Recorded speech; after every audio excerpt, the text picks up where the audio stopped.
Mother. Man. Lawrence Bittaker here. Roy Norris here. We got our pliers out listening to Murder Metal Mayhem. Spreading faster than a case of the clap in a trailer court. Able to shatter eardrums within a 666-mile radius. A podcast more brutal than all the rest. It's Murder Metal Mayhem!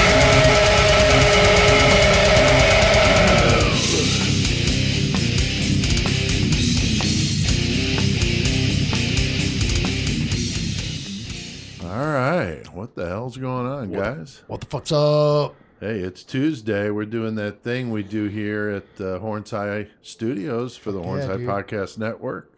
Doing some Murder Metal Mayhem tonight, Chris, and getting kind of nasty, Joey. And Oh, yeah. episode 164. So I Fucking got A, you man. guys in here with me. And how was everybody's New Year's Eve? It's all right. Didn't really do like anything spectacular, just the normal shit. Just chilled. Yeah, I was in bed by fucking 10. Yeah, I had was to work the whole time. I was surprisingly like, I wasn't partying so much, but I was somewhere where people were getting completely wasted. Hell yeah. right. It was kind of annoying and kind of fun at the same time. You know what I mean? Right. So anyway, yeah, we went to some friend's house. They were doing like karaoke and they were begging me to do it. For real. And I was just like, and if about half of them had heard me do like My Heart Will Go On Yeah. and some other shit. So they got the deal, but the couple of them didn't know and they kept trying to ask me, they were asking me to do it and I just really wasn't in the mood for it. But then there was a moment where I almost thought, you know what, fuck it, I'm going to do My Heart Will Go On and just clear the fucking room, you know? Right. And it never wound up happening. So I just, it was good. Sat on the sidelines, but yeah, we didn't get home till like 3 a.m, which for Damn. us is like unheard of. Like Right, I like haven't never. done that. And I can't even tell you when. So it's kind of funny, but man, the sleep schedule completely fucked up. I mean, it took us like 2 days to kind of get back into our normal, because you just don't do that. You know, back in the low 12 days, I was coming home at 3 and 4 in the morning all the time, Yeah, and it was back no big from a deal. club, you know, and unload and all that bullshit. You know, you guys know the deal. So yeah, so it was oddly crazy for me, crazier than a normal evening. So. Sounds like you've had a decent time. I did. What shirts you got on there, Chris? I got my face. I recognize yeah, it. my faceless screen print shirt on. Hell yeah. Badass. Yeah, Dave Orkin, the guy behind that did our T-shirts for us, and did some low 12 stuff, and He did my Goremonger Moss shorts. hell yeah. And I wanted to get some shorts done, I remember, and fucking, because they were all like, that's the shit everybody was buying when they started wearing the basketball shorts with the band names. Right. I was like, man, where can I get these done? And somebody fucking suggested him, you know. Oh, cool. And I hit him up, and he was like, yeah, and he fucking gave me a good deal, and they came out Yeah. so fucking good. Yeah, Dave's amazing. You know, I saw you shared that bandana, the Goremonger Yeah. bandana, and Hell I yeah. Oh, can't yeah. believe you didn't market that thing as a cum rag. Right. I mean, that would have been that's what I thought Yeah. you were Goremonger saying with cum that. rags. I was like, Goremonger cum rag, that'd be fucking perfect. You know, Which, I mean, full what dis- better thing to use? Full disclosure, that's just, as far as I know, just a one-off that A Jason one-off and Vanna that Jason did. Murder Machine Clothing, but Yeah. they are fucking cool, and I'll probably fucking end up trying to grab some, though. Yeah, that's awesome. And what do you got on there, Joey? I got the fucking Chicago Domination Fest shirt. Nice. I want to go with Chicago. I was going to wear the Macabre shirt, and just to be honest, fucking, it's so fucking cold out. I ran across this hoodie, and I was like, this will work. Right. So, CDF shirt. There you go. Representing Chicago. Oh, over yeah. there. And your Cubs hat, too. Yeah, the Cubs hat. Very cool. And I've got my Enforced shirt Fuck on. I yeah. love those guys. They were in my top 5, actually. The biggest, or the most new band in my list, you know, the least established Right, of them all. right. I really like their Kill Grid album. And they actually shared a few different lists they were on Facebook, and they were listed on quite a few of them. Right. Some pretty prominent ones. They made the like top 10, top 20, whatever they were sharing. So that's cool. Dig those guys.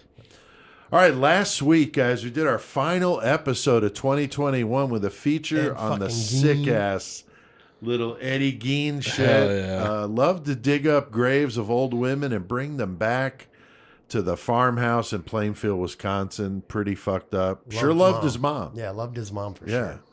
I bet Mother's Day was like a national holiday over there at the Dean house.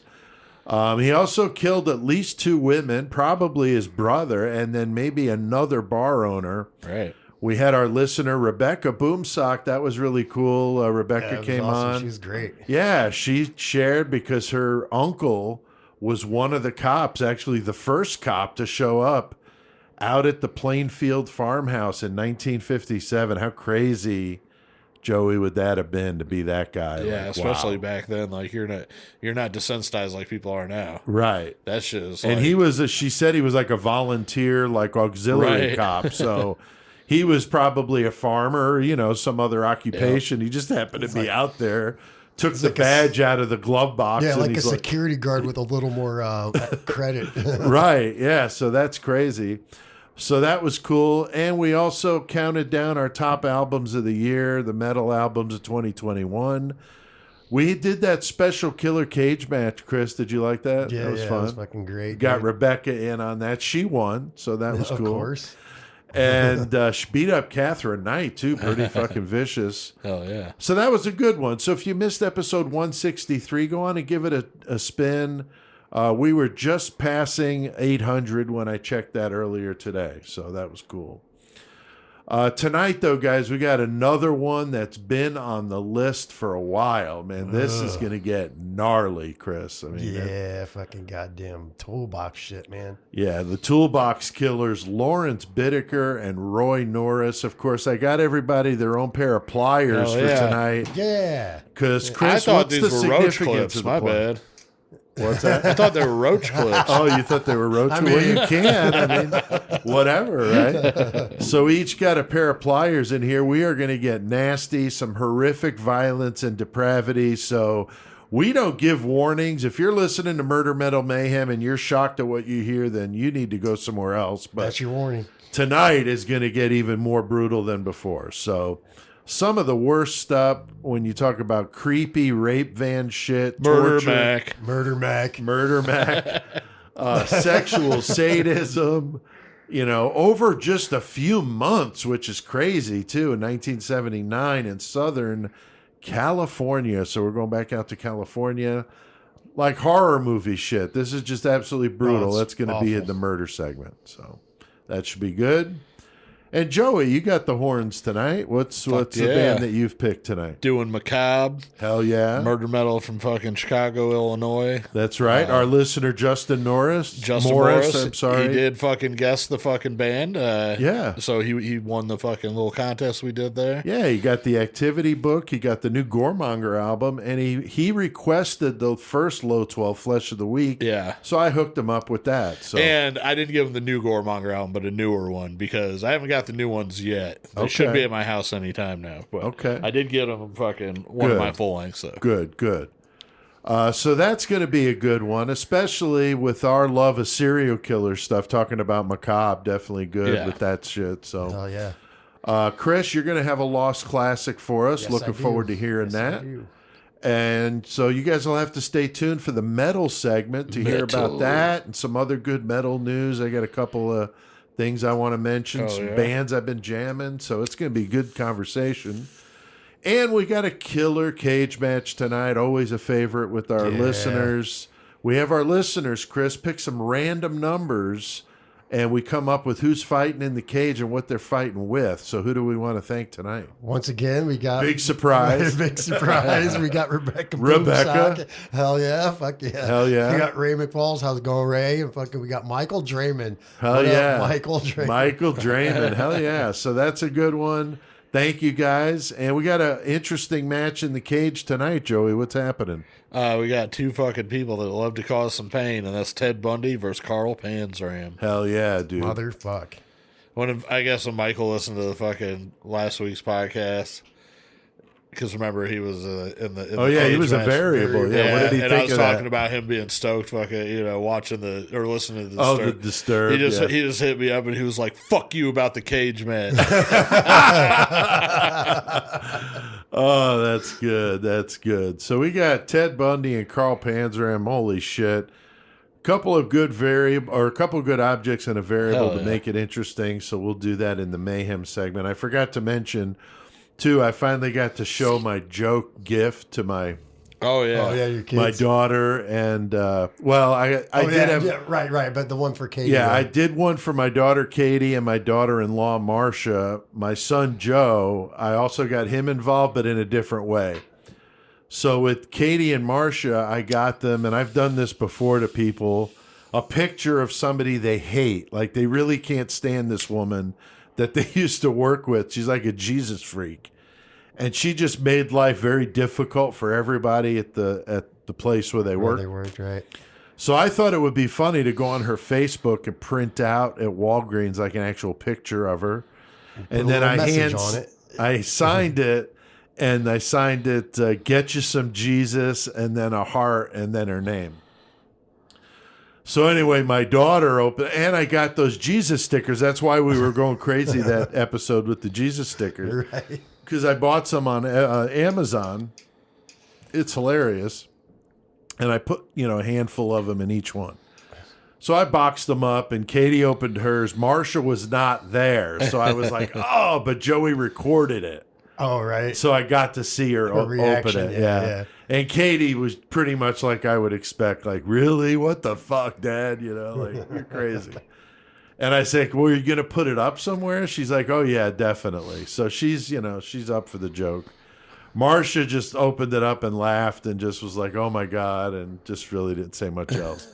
Now, my son, when I was at the Peoria Library doing my book signing here just recently, they had that bookstore I've mentioned. They had a whole bunch of books on clearance, like $1. Right. And they were like hardbacks, So I saw this one Michael Bolton biography, and I bought it because he gets a big kick out of that Lonely Island song with Michael Bolton with the whole Pirates of the Caribbean thing. So I bought this for Joey, and then I signed it. Joey, from the Isle of Tortuga, you complete me, Michael Bolton, and I signed it. Fuck. And I wrapped it up, and he was just like, what the fuck? He opened the book up, and he's like, what the hell is this? I'm like, look inside. He signed it for you. And he's like, what? And he saw that, and he's just like, oh, my God. So, yeah, so it's all good stuff. So that's just, the way I do it on Christmas. I like to goof around a little bit. So thanks to all you fuckers listening to Murder Metal Mayhem. We keep seeing those numbers coming in. This week, guys, we're at 2,800. So we're creeping back up to that 3,000 listens a week, which is where we were before we had a little bit of a slump. So thank you to everybody that's listening. Y'all are the shit. That's right. Well, Chris, Joey, as always, we got a lot on our plate tonight. We're going to be taking a little trip west to sunny California. But I want to try to avoid ending up in the back of some skanky fucking Murder Mac van. Murder Mac. Meeting the Toolbox Killers. So. Oh, yeah. So, yeah, let's grab our fucking pliers and our coat hangers and let's get our murder on.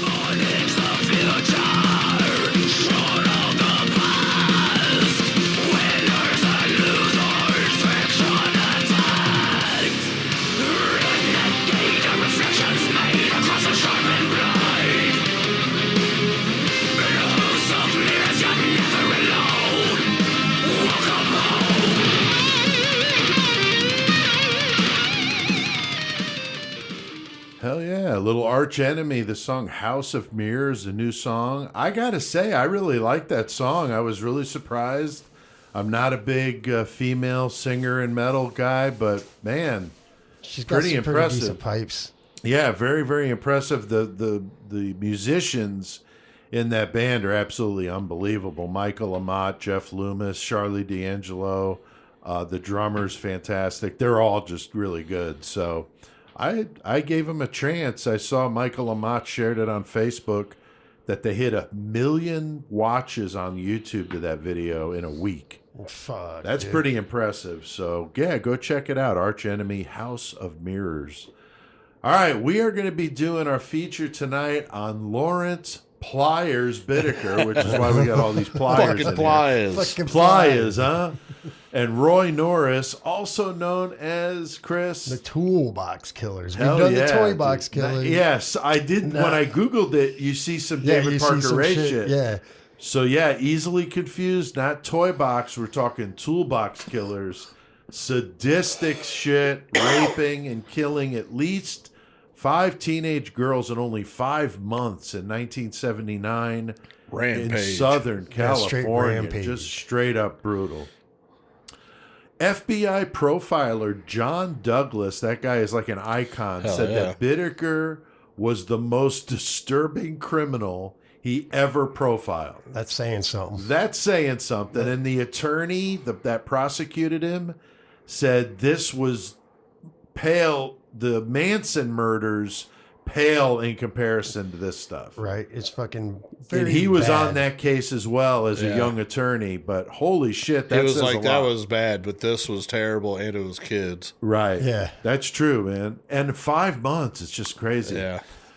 So yeah, Bittaker was just, they were both brutal, but Bittaker was holy shit. They earned the nickname Toolbox Killers because they used some basic household tools to inflict some of the most horrible pain on their victims you can even imagine. God. In the GMC van, Joey, known as what? Murder Mac. Hell yeah, the Murder Mac. Like, they're just straight up like, dude, these Big Macs are good. Let's call the fucking van the Murder Mac. Yeah, I was gonna say they should have been in a McDonald's commercial with the. I was like- hey, when we're not raping, you know, I'm eating a Happy Meal. Oh, hell yeah. David Parker Ray is like fucking Murder Mac's pretty cool, but hold my beer. Right. Yeah, for real. right, right. Let me get my dog in here Yeah. real quick. So it's a fucked up story, and we're gonna get into that one tonight. Brace yourselves for a very, very fucked up feature here tonight. Chris, these two creepy fuckers in a rape van. I mean, literally. 100% straight up. I mean, it doesn't get much more like stereotypical. Like when you think of a rape van with two creepy dudes, I mean, That's what you think of. Van, fucking sliding door on one side, no windows, fucking. yeah. And I mean, by Redondo Beach, design. too. By design, so the door wouldn't have to be open Yeah. any longer than it needed to be. Like the place they're killing.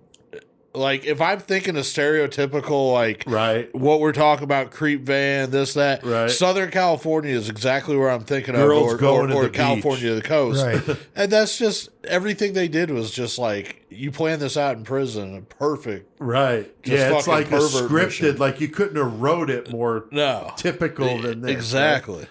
Very, very fucked up. And Joey, for our true crime listeners, I mean, how many you think are going to know Toolbox, Roy Norris, and Lawrence Bittaker? I mean, their story's been out there for a long time, and you know, I would think that anybody that's really into true crime probably has heard it before. Right. But there's also probably people that have probably heard the moniker, the Toolbox Killers, but don't know really about the What it story. is. Right. Because I So- don't think there's been any sort of docu-series. That usually makes people aware, like all Right. these Bundy and Gacy ones you see. I mean, they But fucking. I haven't seen one about these two, but man, that'd be pretty sick. Just a couple little documents I saw, but fucking.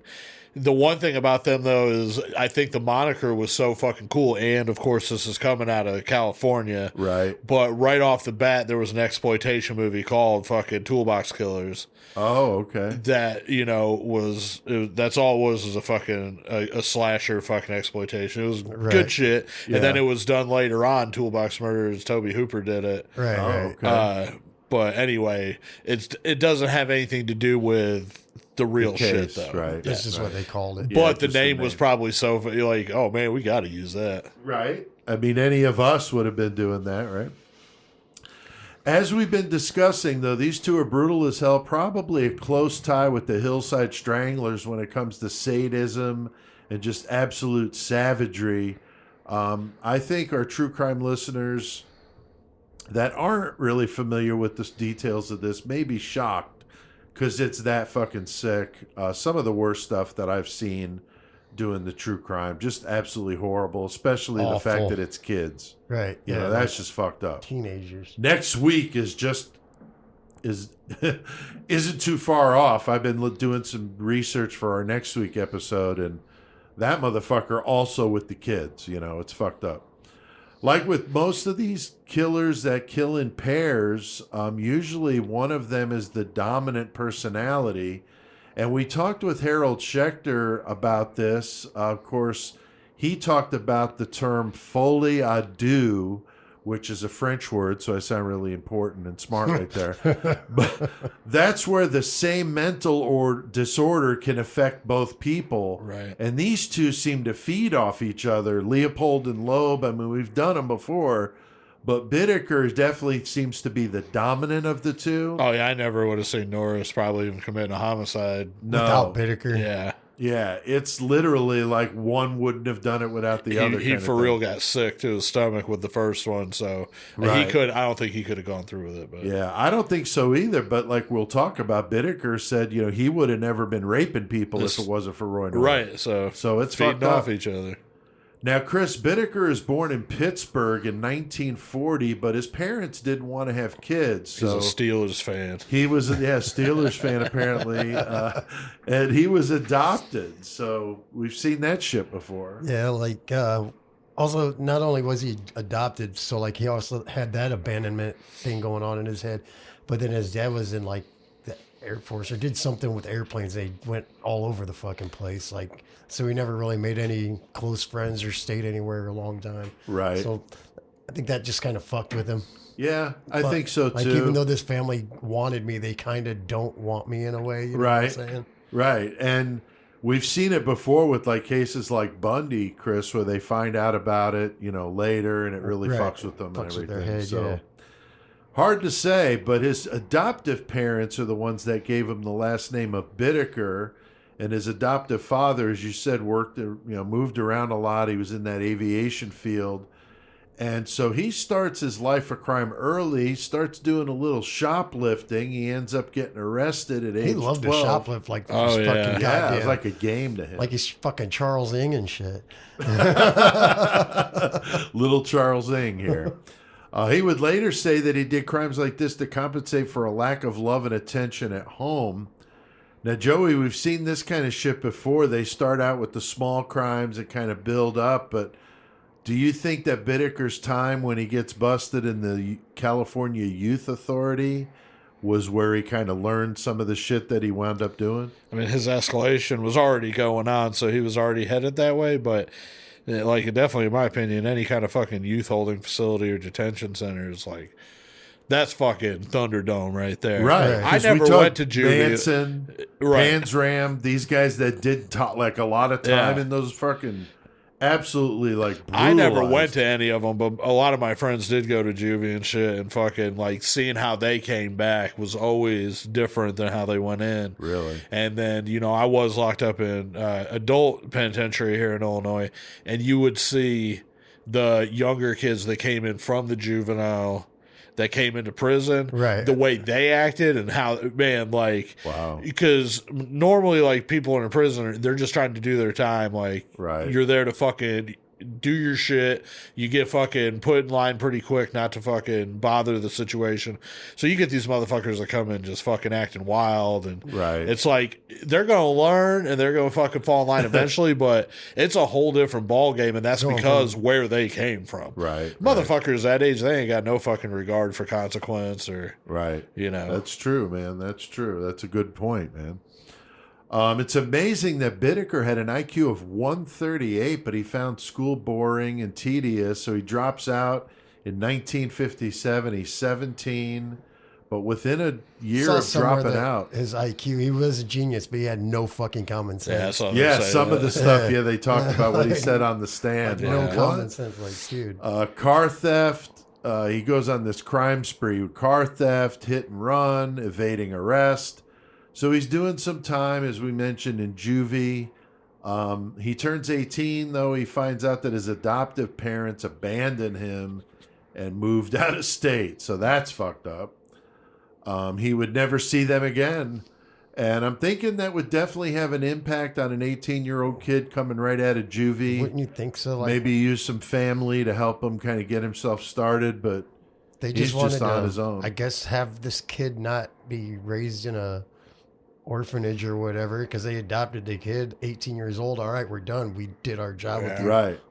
out. Exactly. So that's definitely got to fuck with his self-esteem. You know, you talk about that inner rage. It's no wonder that he turned into what he did, you know. Now, Roy Norris is born in 1948, so he's a little younger, in Colorado. But his childhood had some similarities to Bittaker. I was kind of surprised. His mom liked drugs. Little Drugs are bit. good. Drugs are good. A Right? little bit of crack. I mean, it wasn't crack then yet, but anyway, yeah, fucking said he got sexually abused in foster homes when he was getting tossed around. So Yeah, he was like in and out of foster homes, and yeah, just he's that's just tough. all over the place. Like again, abandonment shit and Right? whatever. Yeah, I Then he guys got read together. something where he said he was, refused like food at times, and basic necessities, like really pretty harsh treatment. Yeah, So fuck that. Fucking pussy.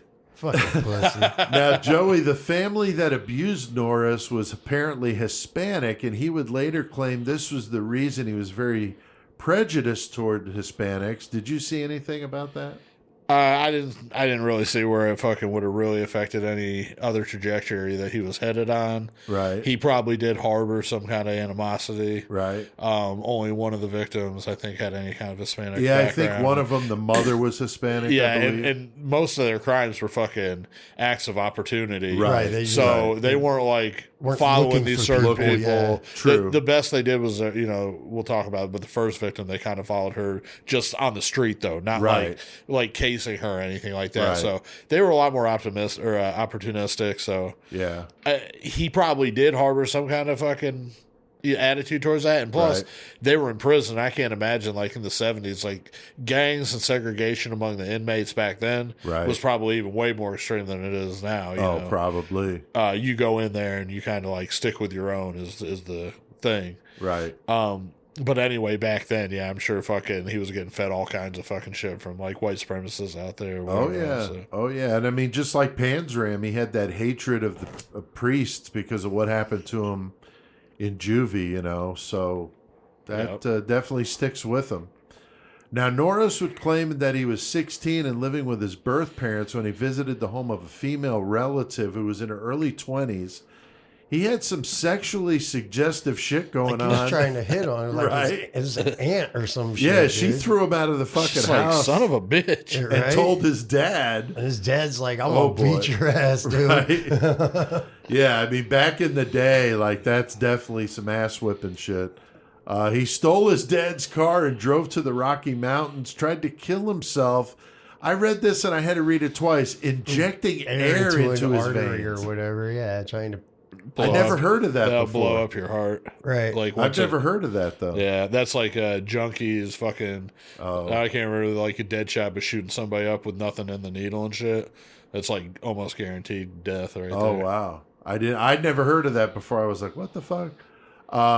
So pretty strange way to kill yourself, but apparently not in the junkie world. So you probably learned that shit in prison. I mean, that's probably where he learned it. You're probably right about that. Yeah. Exactly. Norris was returned to his birth parents, who told him and his younger sister they didn't want them and planned on divorcing when they reached 18.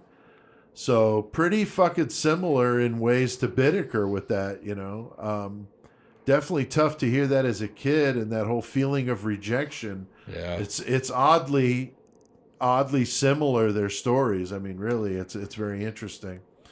So Chris, a year later, though, Norris drops out of school, joins the Navy, 1965. He went to Vietnam. He did, but he didn't see any combat, so that was good. Maybe that would have helped. No, Maybe. probably not. Take his aggression out or Right, something, yeah. He was stationed in San Diego and honorably discharged, I saw in 1969. Did you see where they found that he had a severe schizoid personality? I think was I saw while he something was still about in. it. Yeah, something about it. I don't remember any details about it. Or didn't see any major details, but I saw that. Yeah, he was schizophrenic, if what they said. But Yeah, what I was saw. surprised because they mention it like it happened before he got out of the Navy, and then but they gave him like an honorable discharge and just kind of like you're on your own. Right. Go do your So thing. it's kind of weird, which is not a good idea.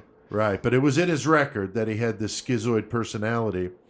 Now, within a few days of being let out of juvie, Bittaker wants to ramp up his career as a criminal, stealing a car, driving across state lines in 1959. He gets arrested and found guilty, gets an 18-month sentence in Oklahoma, so he's doing some fucking time. Gets transferred to a Missouri prison where he moved to Los Angeles.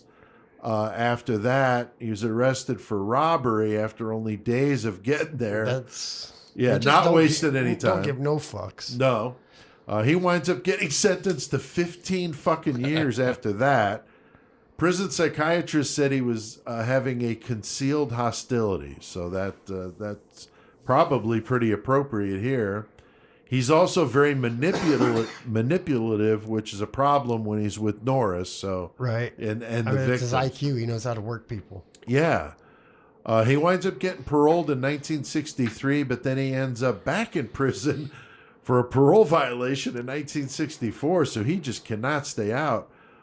He's considered a borderline psychopath at that point and gets paroled again in 1967. Joey, it is fucking amazing how they keep letting him out. I mean, is it just the overcrowding issues, you think, or what? That, and I mean, fucking, I don't know. I don't know what was going on with prison systems back then, but there might have been some kind of reform out there on the West Coast, or right, for sure, or whatever it was. But with him, I think, I'm not saying that they should have kept him locked up forever, because if fucking he was eligible to get out, he's eligible to get out. And that's just what it is. Yeah. But if you're fucking like sensing a fucking issue with this person, why not fucking make sure they're getting some help, like medically?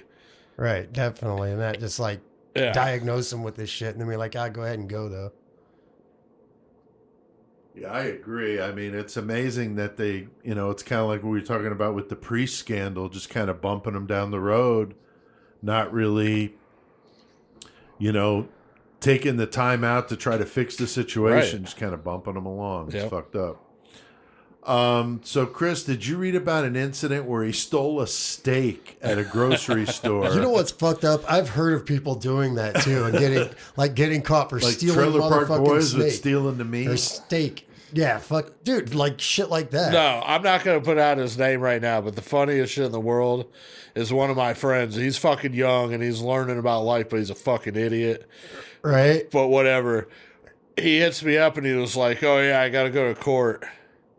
And I'm like, "What the fuck you got to go to court for?" He's like, "I got caught stealing." I was like, "Oh my God." Oh, man. And what are you stealing? From Walmart, I was stealing Pepsi and fried chicken. Oh my God. And dude, I was like, "Get the fuck out of here. You got to be a fucking idiot." And wow. To make matters worse, I was like, "What'd your job think about all that?" Because he fucking works for Tyson. No, it's like you got busted stealing chicken. You got chicken at your goddamn factory, right? Anyway, yeah. Weird. So fucking, you were just talking about that though, like basically the same fucking thing. Like, yeah, just dumb shit. Why just would you do shit. that? Well, that Robert Durst, he did the same thing God. with like a ham sandwich or something like that. He's a fucking millionaire. It's the fucking one of the clerks fucking catches him and like that's how he got caught. No, dude stabs her in the chest with a fucking knife. Yeah, out in the Holy parking fuck, lot. dude. Yeah. So God he's damn. not having any fucking part of that shit. So he gets sent, Chris, back to prison, San Luis Obispo, and that's an important part of the story here. Oh yeah. So back to Roy Norris. He starts his life of crime after he gets out of the Navy. He's 8 years younger than Bittaker, so he's a little behind. Got some ground to make up here. So he commits rape and assault with the intention to commit rape. This is in 1969, so right around the time he got out of the Navy.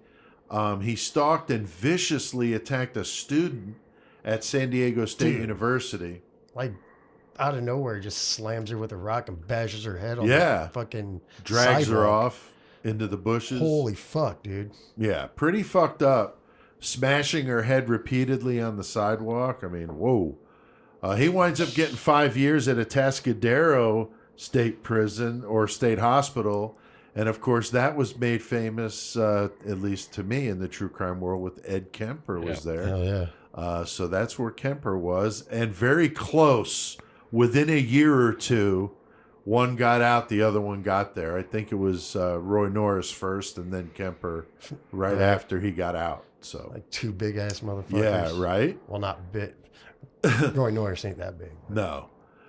He gets out in 75. He attacks a woman on the street, dragging her off into some bushes and raping her. The victim saw him riding his motorcycle after the incident and told the police, and he's arrested and convicted and sent to prison at San Luis Obispo, where he would, of course, finally meet up with his soulmate, Lawrence, his fucking buddy, Bittaker. Lawrence Pliers Bittaker. So. Now, Joey, about a year into the sentence, Norris and Bittaker would finally become friends, and we've seen this thing before with these criminals meeting up in prison and coming up with these ideas. Yeah, I mean, that's what happens. I mean, you fucking end up Nothing but spending time. Yeah, right? and you're spending part of your life with someone, so I mean, you do, create friendships for sure. real.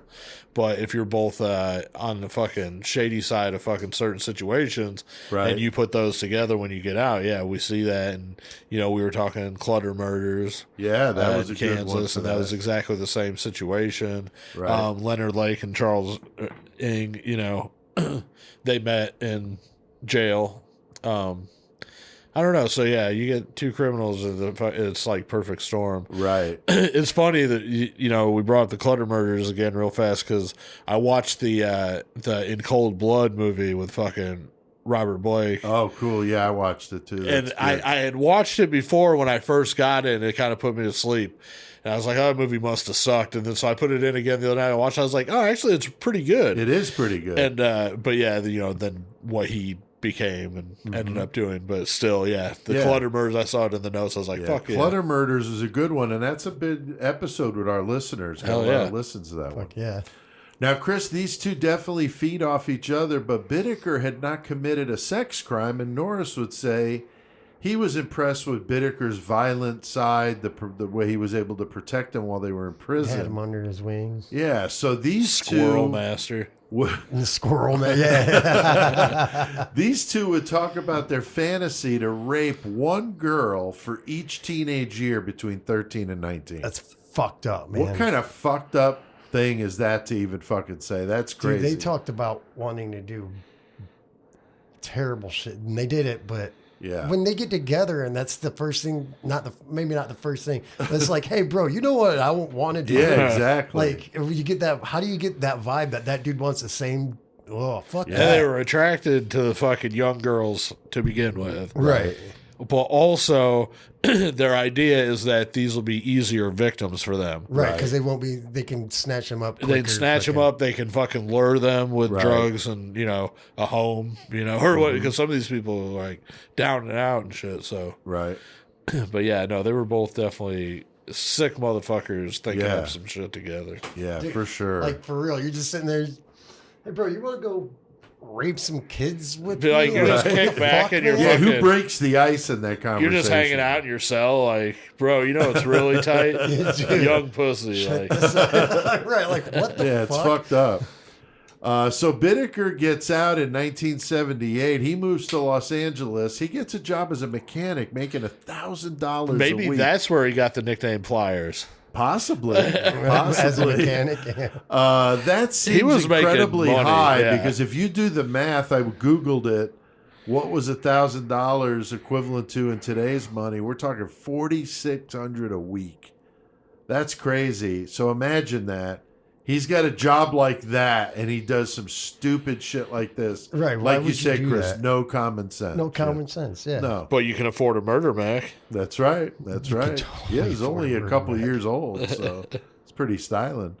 Norris gets out only a few months later. He gets a job as an electrician, another job where he'd making some pretty damn good money. Hell yeah, dude.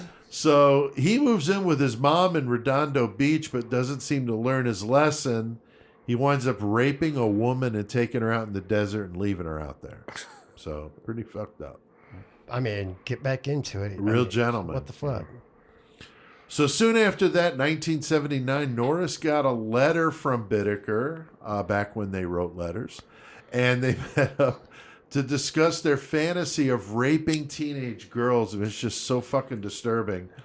They decided they Dude, needed a van. They decided they needed a van, Chris. So what did they go with? They went with a 1977 GMC silver van, fucking sliding door awesome. on the passenger side, no windows, fucking top notch, man. That's exactly what they wanted, the sliding door so they could just fucking snatch them up. And that's put a bed exactly in that what they motherfucker. fucking did. They put a bed in there. They got a cooler. They got a my toolbox. God. Toolbox. Toolbox. And that's the fucking fucking murder Mac. That's the recording the recording equipment. Yeah. So they got God everything damn. set up in the murder Mac. So that's what they're calling it. Now, Joey, from February to June in 1979, these motherfuckers would do 20 practice runs with teenagers to test the shit out. And I saw they found an isolated road with a gate and replaced the lock with their own lock. That's pretty fucking smart. Yeah. And fucking Norris, he's like, I mean, I saw some things. He was pretty big into the fucking drug game at that point. Like, at least in weed. Marijuana, you know? right. And so, yeah, he's fucking, while they're doing these practice runs, he's got an easy lure. He's like, oh, you want to go smoke some marijuana? I got the best on the West, you know, fucking the chronic, if you will. Right. But, you know, the fact they did the test runs and then they found the perfect isolated spot that they wanted to do their crimes. Like, they had a vehicle, they had a fucking destination, and they had a fucking age range of victims. Like, all they had to do was put the pieces together. Right. But they found this place, and I think it had a lock on it, but you could tell it was one that hadn't been open forever. Right. So they figured nobody was coming. Yeah, who the to hell is check going it. to come up here? So they fucking Right. threw their own on there, so every time they got out there, they could just fucking cruise Lock through it and behind shit. them. Yep. And yeah. Pretty fucking smart shit. So June 24th, 1979, they would abduct and kill their very first victim, 16-year-old Lucinda Schaefer. They had just finished installing the bed in the back of the van with their tools stored beneath it with a cooler, as we mentioned.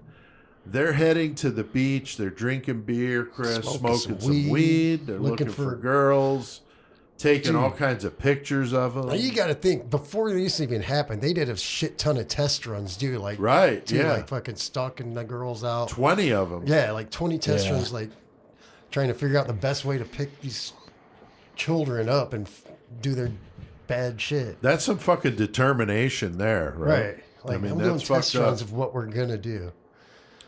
So they saw Lucinda. They tried to get her into the van with the offers of some beer and some pot. She refuses. So they park the van up ahead. This is some devious shit. Norris is acting like he's fixing He's like something. fixing something in the van and just like, And she walks by and he just fucking snatches her up, throws her in the back, van. and boom, they're gone. hence rape van. Exactly. They would turn up the radio on full blast like they did in subsequent murders to drown out the screaming. Deep Purple going fucking loud. Loud as fuck in that bitch, dude. Norris binds the girl in duct tape in the back of the van. Bittaker's driving into the San Gabriel Mountains, very mountainous terrain. Like we mentioned, this remote road they had locked with their own lock. Norris rapes her first. Bittaker apparently led him because he was the one that took the most risk by being out there and snatching her up. So Bittaker takes a walk. Then Bittaker rapes her before Norris would do it again. So it's just shitty, awful stuff. Like the fact they're just like straight up like, yeah, this is fucking party time. Yeah, it's so Holy fucking shit, disturbing, man. man.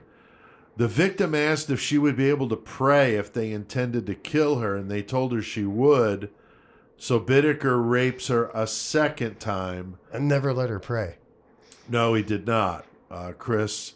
Norris would try to strangle her, but he couldn't. And like Joey was saying, he gets sick. Yeah, he fucking threw up, couldn't do it. He was like trying to do it with his hands or whatever. So Bittaker takes a wire clothes hanger, Right. wraps around her neck, takes a pair of pliers, and twists the shit out of it Yep. until, yeah, she died. And like they said that when they found the body, the wire was like twisted so tight the ring was about the size of a silver dollar. I saw It's that. fucking Yeah, crazy. that's fucked up. And of course, we talked about shit like that with Gacy, where he would put something around their neck, not the wire hanger, but like a rope, and he would twist to get it to where it like a stick and tighten it up to where they couldn't breathe. So that's an interesting. We see a lot of this with these serial killers where you wonder, is it just the law of averages that some of them are going to do shit that the others did, or how much of it is like Bittaker, knew, but that would have been right around the same time as Gacy. I don't think Gacy would have been caught by then. And it wasn't the exact same. He used the garrote or whatever, right, with the stick through it, right. A better grip, I would think. Yeah, the wire hanger is just fucking vicious, and like you said, Chris, with a pair of pliers, just tightening it up. My God. Dude, this is a mechanic. He's like, fuck. He's like probably using a ratchet. Probably like murder ratchet. There you go. Joey, she begged them to let her pray, but as we said, no fucking dice. He didn't let her. No, did not. Fuck your God. He isn't here right now is basically what he was saying. And right. That honestly, they probably got a kick out of that and was laughing about it later. Oh, probably. Obviously for it to even be a fucking part of the story, because they obviously had to tell the cops during the interrogations. That's true. Or that never would have came out. That's true. Right. Like, they weren't recording that one. Right, exactly. They wrap her up in a shower curtain and toss her body into a canyon, figuring that the animals are going to eat her. There'd be nothing left. Only 2 weeks later, though, July of 79, they would murder again. This time, though, 18-year-old Andrea Hall. She was hitchhiking and actually got picked up by another vehicle. I thought this was interesting. They saw her. She gets picked up by another vehicle. They follow that vehicle until she gets out, and then they approached her. Yeah. Like, straight up, like, no, we need that one, basically. Yeah, I mean, that's just fucked up, like, the way they did this shit. Like we said, just the creepy rape van stuff. Apparently, Bittaker's driving again. Norris is hiding under the bed, and Bittaker uses the phrase, "You want a cold drink?" Yeah, because they got that cooler back there. They got beers, sodas, what all that. Like, and you're making all that money. You got all the things. Fucking hot That's as shit in California and right now. Norris is waiting because he gets the cue, and then she comes in there to get a drink. He grabs her, and of course, they do the same thing. They take her up to the mountains. They're raping her back and forth. I mean, it's just fucking horrible. Bittaker took 2 Polaroid pictures of her before putting an ice pick into one ear, then flips her over and does the same thing to the other stomps ear. on the motherfucking ice pick. Breaks the fucking handle off while he's stomping on it. So that's how hard he was stomping on it. But I'm wondering if they got the idea of taking these pictures before they killed from Harvey Glattman, the glamour girl slayer. We talked about him. Many times. He comes up in BTK, he comes up in multiple episodes we've done. A very unknown guy, Chris. We did him in the early days. Right, we did Glattman. So if you haven't heard that episode, go give that a listen, because you'll see a lot of similarities with these guys and Glattman, because Glattman's thing was he took their pictures like tied up, and then he told them, "Now I'm going to kill you," and then he took pictures of their expression. Right, which they did that too. Yeah, absolutely horrible. And these guys are doing the same shit. So when I searched the case on Google, I was coming up with Glattman articles and pictures. So there's definitely some tie to those case for them being inspired maybe by Glattman. Never admitted it. No. So it's just crazy.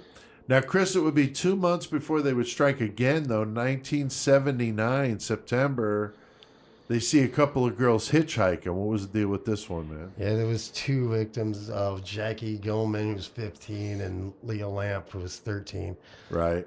And these poor girls. Oh, my God. These poor girls had to watch each other getting raped for hours, and like, well, the one Lamp, they didn't rape her, but she had to sit there and watch the other one. That's right. But then they would like be in the van, and one dude would stay awake, keep and watch, and the other one would just sleep in the bed with the girls there, which is really fucking fucked up, dude. Right. Yeah. But hitchhiking, though, Chris, I mean, it was so common back then. Always in the 70s. That's how everybody got around, dude. Right. But how many stories have we done where the girls hitchhiking get picked up and shit happens? All kinds of stories. Right. It's too bad, really. Now, Joey, what went on with these two? Because this was very fucked up, as Chris said. You know, they're taking pictures, they're recording some shit now. Yeah, I mean, even fucking before that, they go up to the fucking their road, their fucking kill spot, you know. Right, which they, for the most part, went to the same spot. Yeah. It was that yellow box or whatever. Yeah, they the back up power, to. or the power. they said it was the fucking the hydrant. Yeah. Right. Anyway, fucking, really, to be honest, too, like, man, that spot where they fucking were doing it at was pretty fucking ingenious, because if he hadn't brought them back to them bodies, they wouldn't have found them. And they said the fucking weather, the rains came right after that. And if fucking he hadn't showed them then, they would have been way washed out. They couldn't ever have found that shit.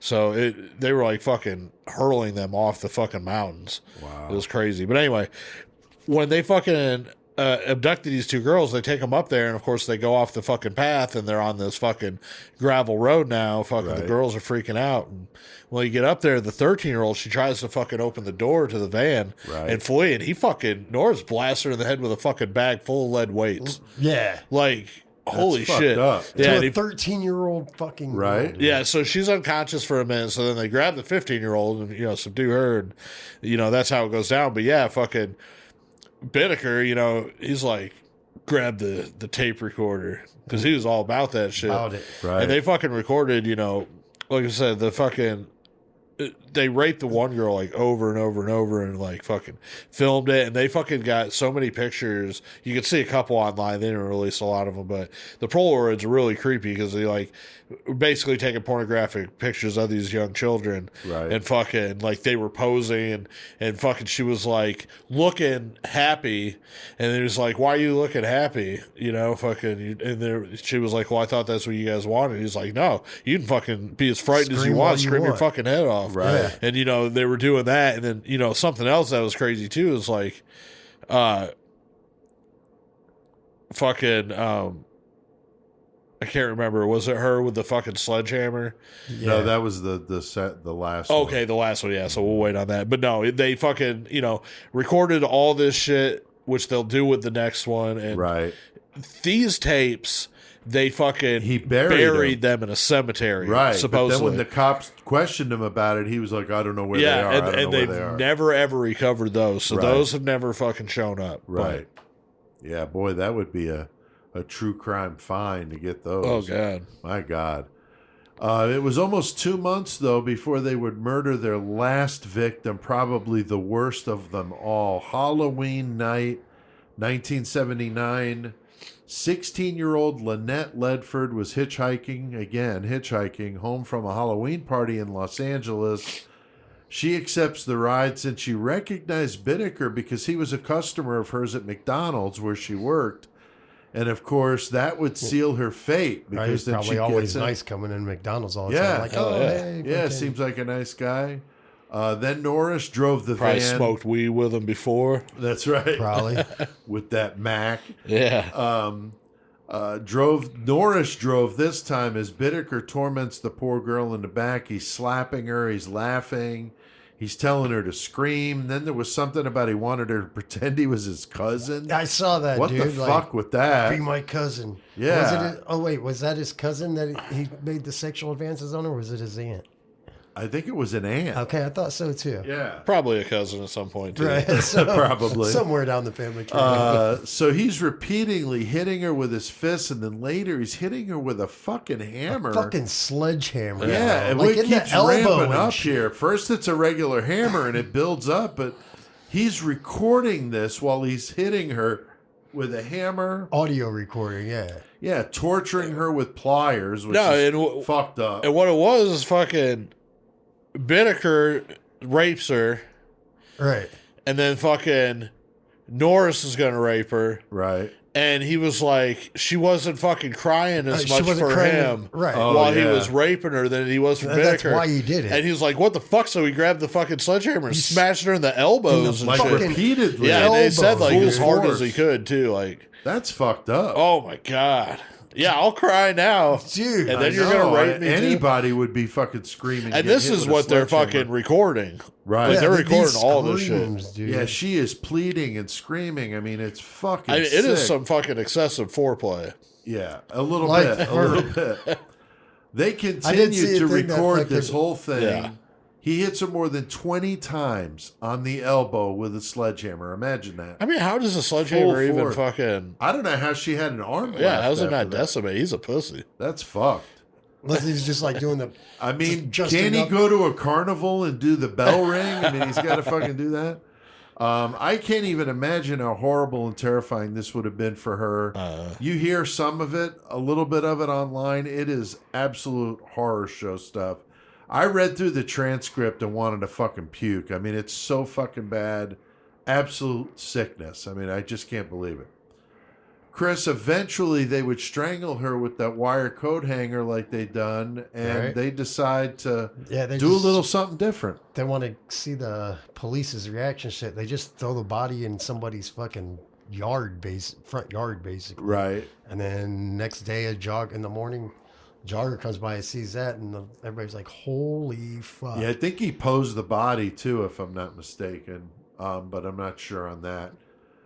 Joey, the autopsy would reveal the horrific injuries she sustained, like some internal injuries to her genitalia as well as her rectum. Yeah. What Bittaker was doing with the pliers. I mean, my fucking God. He was reshaping that cunt.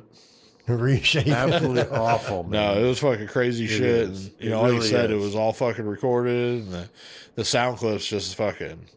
It was too much for a lot of people to handle, just the sound. Yeah, this case reminds me of how we were looking at the Coral case and what he Yeah, was doing to yeah. him in Berdella Yep. with the glass rods and the dick and breaking Right. him and all that Sparklers shit. in the peel. Sparklers. Yeah. That's how this reminds me of this towards how a woman must feel thinking about Oh, that God. happening. Yeah. Fucking horrible, man.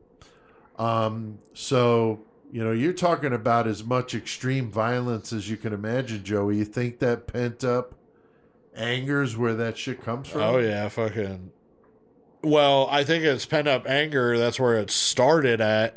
Right. And after time, the more killing you do, like we've seen it, with Hillside Stranglers and a few others, like they start getting more addicted to it where they fucking pretty much have to do a killing because they're Right. just so worked up about it. And I feel Right. like these guys were definitely in that category. Yeah. Not to mention they had fucking premeditated a whole fucking summer or year of fucking raping, between 12 and 18 or whatever it was. 13 7 and 19, fucking. yeah. It's just crazy. Like, It is.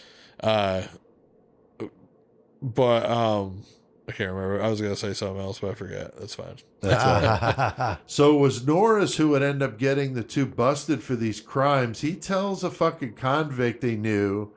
That's never a good fucking And that's thing what to I was do. gonna say. That's what I forgot is they wouldn't have got caught. If fucking A, Norris didn't. Well, yeah, because he blabbed, but also by posing that body in the fucking yard. Like, Right. they weren't even Right. aware where none of these bodies Right. were at or anything. Exactly. These were all just fucking This is missing kids. pre-DNA now. If Exactly. they would have held on to that DNA, they might have got caught later on. Right, yeah. But at the time, they would have got away with Yeah, it. the cops just had no leads on where any of the bodies were or the kids or if they were just missing or what. Right. So they were in the clear as far as like in trouble with it wasn't like Hillside Stranglers where you're dropping them all over the place and every day the cops are finding the shit. Right, right. Like they found this one now in this yard and now it's like holy fuck. Right. And then like you said, then he goes to prison and fucking wants to talk to fucking Joe Jackson or whatever. Yeah, Joseph Jackson, a prison buddy, Right. he's telling him about it. He wasn't Even shoeless. before that, there was that one girl they raped her and she got away and she couldn't fucking identify them, Yeah. but they knew that they were driving a silver fucking van. Right. So when Jackson does this thing about going to the lawyer and shit, tells them what they're driving, fucking Right. holy shit. Yeah, right. So Joe Jackson also knew Bittaker, so they were buddies. And they're sharing in the same fantasy because he was also about taking pictures of these young girls going to the beach and all this stuff. Which, as far as we know, that was the extent of anything he did. Right, exactly. Now Joseph tells his attorney, as Chris you mentioned, the attorney says you need to go to the cops, but nobody wants to talk to him. Right. They didn't believe him at first, and then, like I said, he mentioned that they're driving around in a silver van. Right. And the girl that got away from them raping her. which, Right. Good for her. Fuck yeah. Yeah. Like She finally does, and identifies him. so that they come up with the pictures and a picture lineup, and she Right. picks out their 2 pictures. They're like, oh fuck, all right, we're on to something here. For real. Exactly. And I'm sure the cops would have known they did time together. So Right. it would have been a likely, combination there. But the cops finally in Hermosa Beach believe him, but the other ones are like, get out of here. Right. Like, what the fuck? I'm trying to fucking Yeah. turn this shit in, The police followed these two, and they see Norris, as you pointed out, Joey, selling dope. So they openly doing it so they could bust him, obviously parole violation. They said Bittaker also had some drugs on him. He was staying at a fucking motel, which blows my mind, making $4,600 a week and living in a fucking hotel. But yeah, just like you said, just dumb, weird, like as smart a guy as that was, doing some stupid shit. Fuck it, living in a hotel. Yeah, Who cares? I guess. Everything gets cleaned for you. Fuck Right? it. Free cable. They searched the van and found the tape from Lynette. So they find that tape they just made, and that was all the fucking evidence they needed to get these motherfuckers. But how awful is it that poor girl's mother had to identify her daughter's voice on that tape? Yeah. Dude, I can't even imagine it. Imagine that fucking shit, dude. Like, the way the jury and everybody reacted to the tape anyway, being that child's parent, dude, I'd fucking flip my shit. Right? Like, for real, I'd be the next one being on trial. Yeah. I don't know how you wouldn't. I mean, I just read the transcript, and I've heard little bits and pieces of that screaming and shit. It is absolutely horrific. And knowing that the mother had to sit through that is incomprehensible to me as a human being, and let alone a parent or grandparent. That is just fucked up. And Chris, as if that wasn't bad enough to lose a child, to hear some shit like that would just be something I can't imagine. Yeah, that's what I was saying. Stick with you forever, Fuck man. that, nonstop. I feel like you'd probably go into some kind of huge, deep depression and just... Oh, yeah. It's stuck in your brain all the time. Somebody might just be like, I can't do this anymore, and fucking take their own life. Yeah, because I mean, we've I seen can't that do with the this cops. anymore, dude. The cops even that we've talked about. There's one in this story, it's like, holy shit. Right, The police find a bracelet from one of the victims in Norris's apartment, and also 500 Polaroids of young girls in both of their places. Norris winds up confessing to being part of it, but said that Bittaker was more involved in the killing He's than the he mastermind, dude. was. Yeah, Like, I'm going to narc on him, too, so you don't give me the death sentence, basically. pretty Like, much, I'm narking yeah. him. Like, fuck it. I got caught first. I'm I'm going to getting spill the beans. Yeah, I'm going to get the better sentence. Fuck off. I mean, he showed him the fucking sites and everything. Yeah, he Yeah. went up to the mountains and helped them recover some of the bodies. 2 of them were never found, though. So there was the one posed that they got, obviously, and then there were 2 others that they found, but And then the they 2 got they the didn't. So 13 and 15-year-old, they found them, and then the Jacqueline, I think. But yeah, the one with the ice pick, was still in her skull when Yeah, they that was found the fucked. skull. That's fucked up. They just had no regard, dude. Like, No. just like toss it. Right? Yeah, just unbelievable. Now, Joey, we see these cases before with more than one perpetrator. Norris, he winds up getting a plea bargain, so he doesn't get sentenced to death.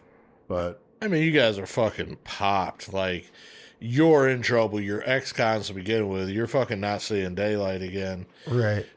If you're a motherfucker that's fucking willing to fucking blab your mouth first, you're going to save your fucking life. Now, of course, I guess back then there was still a fear of fucking actually being executed. right. Not too much of it anymore. But, Not too much. Not in but I California. guess back then, so he was like, yeah, fuck that. Take the death sentence off the table for me. Right. And I'll fucking testify against him. I'll show you where the bodies are. Right. He still gets a 45-year yeah. sentence. Yeah. So, but he's got the chance for parole. Of course, he's never getting out.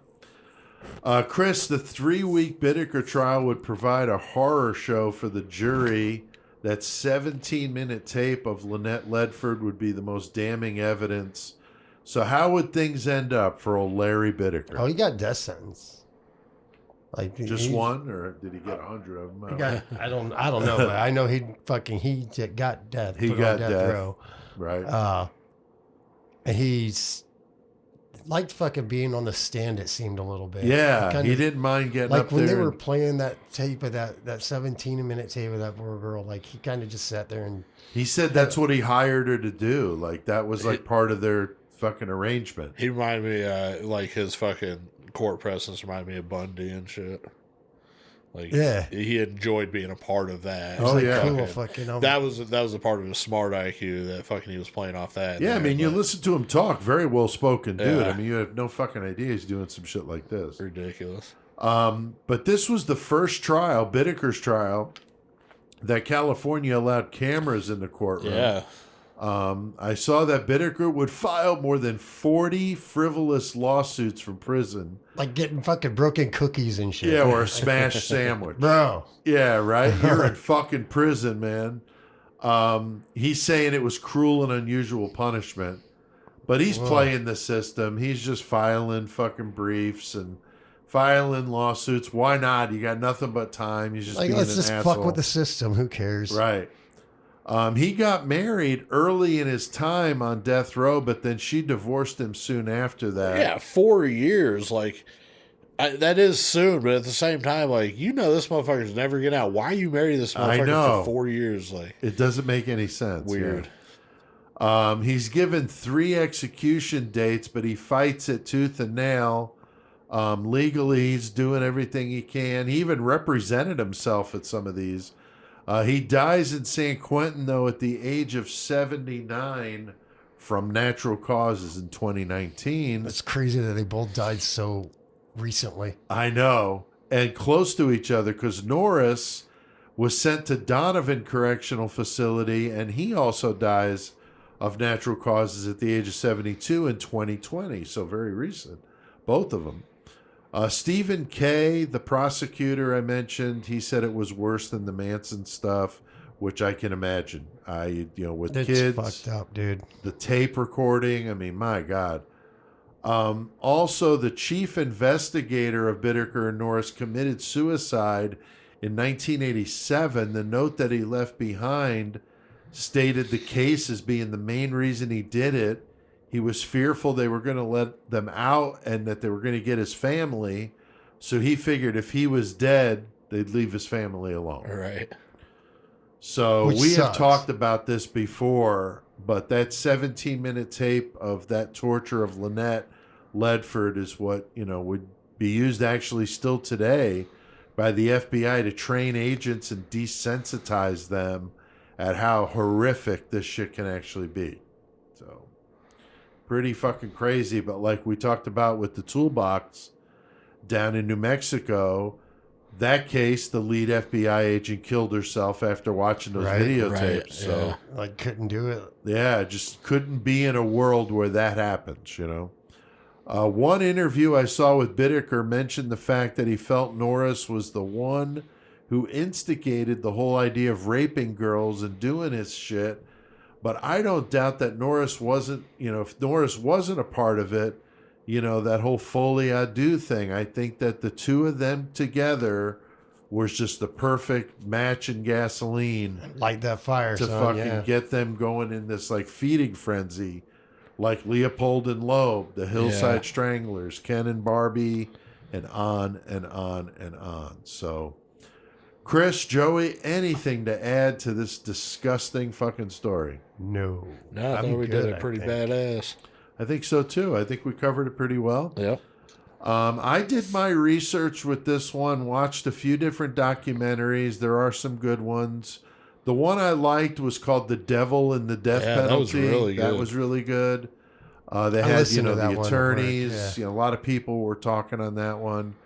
I also watched an interview with true crime author Candace Fox, who corresponded with Bittaker for 2 years and actually met him. She said he was cold and never really admitted to anything, blamed everything on somebody else. Right. I also watched some video of his testimony too, and like you said, he's very cool, kind of Bundy-esque with the whole getting into the whole being up there in the center of attention and as sick as that is for what he was doing, Yeah. it's fucked up.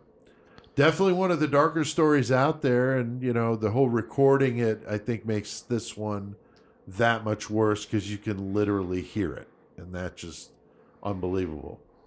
Dude, talking about the video of his testimony. Yeah, That's another thing with the pliers.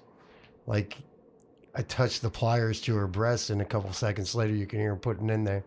And they're like, "Why'd you do that?" He's like, "I wanted to shock her with the cold of the metal." Like, yeah. what the fuck, dude? He was Right. saying all that fucking screaming on the fucking tape was fucking foreplay for like Yeah, that basically sexual fantasies. It's just like, oh my God. I Like, know, and he's doing it straight face, Yeah, and everybody yeah. that's watching is like, "Dude, are you fucking kidding me?" Like, Yeah, wow, so ridiculous. whatever, dude. so crazy. So next week, though, we are going to be doing another despicable motherfucker, but we're going up to Canada for this one. Clifford Olson. Clifford Olson, the Beast of British Columbia. I bet a lot of you don't know shit about that one, but you will next week because we're going to dish that shit out. He had 2 years of fucking raping and killing 11 children. Really Again, fucked up. here we Another go with one the with kids. this shit. Did not mean to do it this way. I guess we're going to have to palate cleanse after this one. Right? Definitely a brutal one. We'll have our listener back, Shane Borchuk, who's going to come back from Winnipeg to talk to us before he takes his winter vacation. He said he goes up to northern Canada like ice road trucker style and goes out into the wilderness up there. Fuck, So, dude. yeah. Goddamn. So Shane's a badass, and we'll have him on next week. I'm going to have the horns. I'm doing my feature on the Winnipeg band Votov. And since we're going to be talking all Canada, we're doing all Canadian metal next week, too. So that's going to be good. You definitely don't want to miss that one. Now, Joey, any good brand new cracking the 2022 Page a Days out? Cracked in the brand new Page today, also cracked out the old one. So it was a little That's bit of cool. partial from the end of 2021 and into 2022. Right. So what do you got? So thanks, Page a Day. So there's this one, and then every now and then I do them talking about fucking an unknown victim, fucking John or Jane Doe, basically. And this is one that they're talking about, and it's a female that was Asian, possibly of Japanese. Okay, I'm going to, just to clarify, I'm only doing this one because I looked up something. It made me look up something about it afterwards. Yeah. And I got a little something about that to play off it. Okay. And so I'm going to read you the Page a Day version, and I'm going to read what I found. Like, it doesn't fully match, but we're going to see. So anyway, they're talking about this female, Asian, possibly Japanese nationality, 20 to 35 with light brown hair, no clothes on her. She's naked. They find her skeletalized remains scattered across a hillside in Missoula County, Montana, on September 9th, 1985. She'd been shot in the head sometimes between 83 and 85, and they did extensive dental work, and that's one of the things that they conclude that she was from Asia, because the style of fucking tooth stuff that she was getting was done over there, I guess. Gotcha. Dental work. Suspected serial killer Wayne Nance is believed to possibly be the woman's killer, but he was killed in a botched murder attempt in 86. So that's what made me look it up, is I was like, who's this Wayne Nance guy? Right. This is Montana. Nothing happens in Montana, you know what I'm saying? Right. So whenever I looked it up, he was a suspect in all these other Jane Doe. So this one that I just read you, this girl, she's known as Christy Crystal Creek. Okay. There was also a Betty Beavertail, because she was found near Beavertail Trail, and there was also a Debbie Deer Creek because they found this other lady's body somewhere over there. So anyway, the Japanese lady they talk about in the fucking Page a Day, they gave her a name. You can even look it up, I think, just on Murderpedia or whatnot with the Wayne Nance, but. They gave her a name, and she wasn't Asian, so she had just had the work done over there or something like that. She was actually from, like, fucking Oregon or something like that. So a little bit of discrepancy with the fucking Page a Day. I thought that was funny. Page a Day need to step it up. Yeah. The Wayne Nance dude. So this dude's crazy. So he had, like, I think there's like 8 people that they attributed that he killed, probably 20. But the problem is he fucking went in to kill this other fucking couple. He fucking tied up the guy, or he shot him and thought he was fucking incapacitated. I don't know the full story. Took the woman upstairs and he was raping her. The guy got free, fucking put one fucking bullet in his fucking rifle, went upstairs and ended up killing Nance. So he got killed during a fucking attempted murder rape. No shit. So he never got convicted of any of these. Oh, wow. But he's been proven through DNA and other reasons. Oh, wow. So that's a good one. So That's fucking crazy. anyway, so like I said, I had to do a little cross fucking referencing on that just because. Good work. All right, so I got 2 more from Page today. So happy 2022, everybody, Hell from yeah. Murder Metal Mayhem too. Hell yeah. Right? This is about Joseph Paul Franklin. Now, this dude's born in Mobile, Alabama. He's known as the racist killer. I mean, if you're known as the racist killer, you're just, That's Wow. That's not good. So No, not good to go in prison No. known as the racist killer. So he's born as James Clayton Vaughn Jr., but he changed it to reflect Paul Joseph Gables, who was a fucking Nazi something. oh, my God. So he took that name, and then the last name he took after Benjamin Franklin. So Oh, wow. apparently these were A some of his Nazi and heroes. Benjamin Yeah, Franklin. he reads Mein Kampf at some point, and he is inspired to start a race war. Like, he's just about that life. He attended a white supremacist rally, like somewhere in Virginia or something, with David Duke, who at the time was just a student. Right. You know, so he was like already rubbing shoulders with the worst type of people that you can.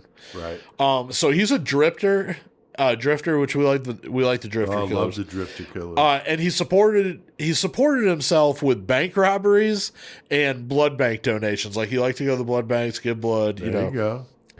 And So- rob banks. and rob banks. Yeah, get paid Blood for both bank. banks. Yeah, get Money paid for bank. both. Yeah. So in July 1977, he firebombs a synagogue and destroys it, but luckily there was no one inside at that time, so there were no injuries, but that started his fucking rampage, I guess. Oh, boy. He killed up to 20 or more people until August of 1980, so pretty fucking, heavy fucking streak.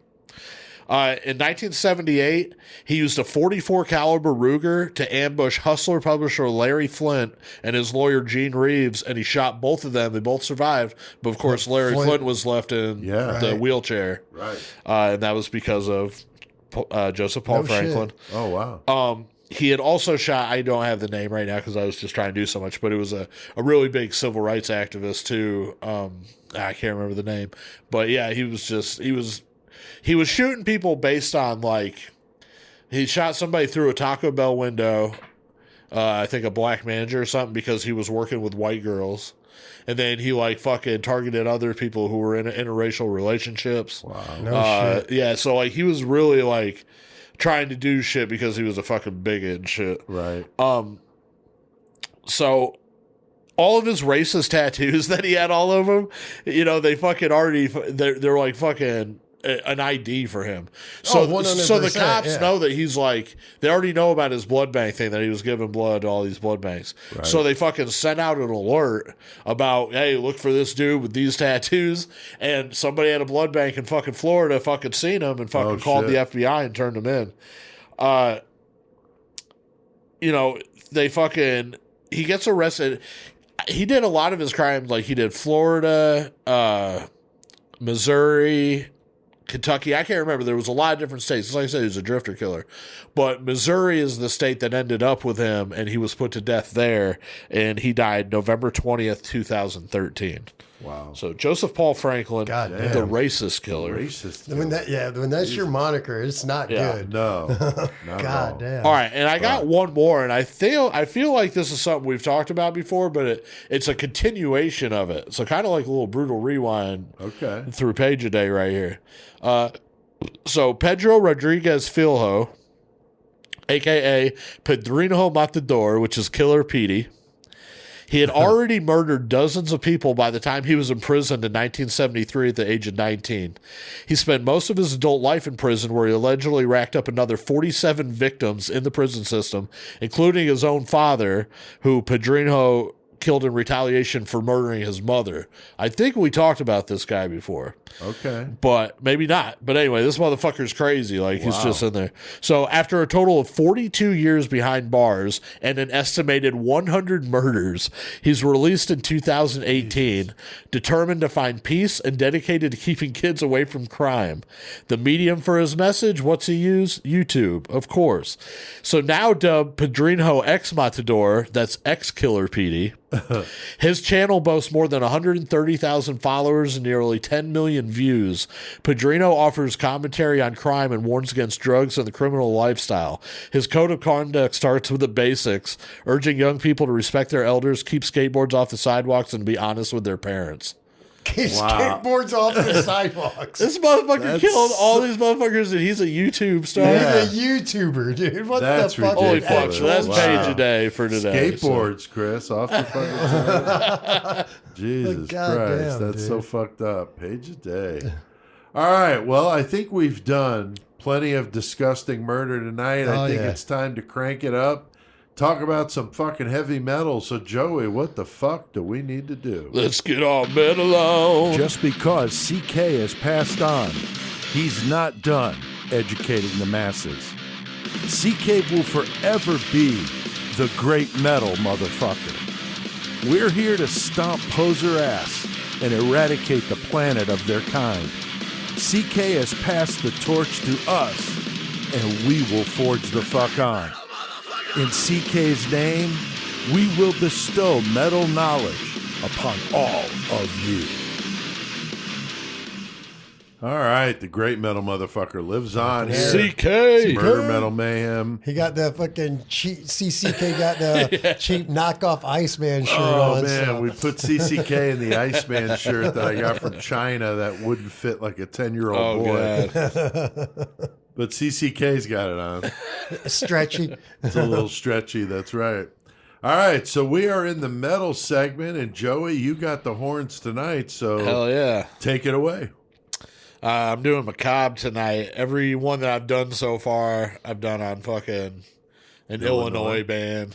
Hell yeah. That's cool. Except for the, when I did the witchcraft one, that was only because CK was supposed to do that one. Well, right, but still. That's So I fucking- kept the same band. Right, So right. that one wasn't. But ever since then, since I've been doing them, I kept them all Illinois bands. And I'm doing Macabre, who is from Chicago, Illinois.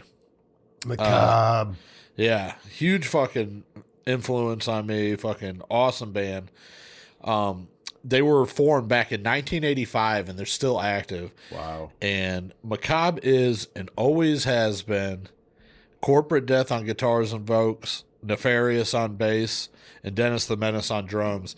This band has been the same three people since 1985. That's Long unfucking fucking believable, time, man. dude. Unfucking real. Now, I also, on a fucking little side note, but Nefarious, the bassist, he was also the bassist on Jason's first album, Jason Is Watching. Oh, cool. Yeah, I saw that. I didn't know that, but yeah, he apparently fucking Nice. did that. For real? Yep. That's cool. Yep. So their style is pretty varied.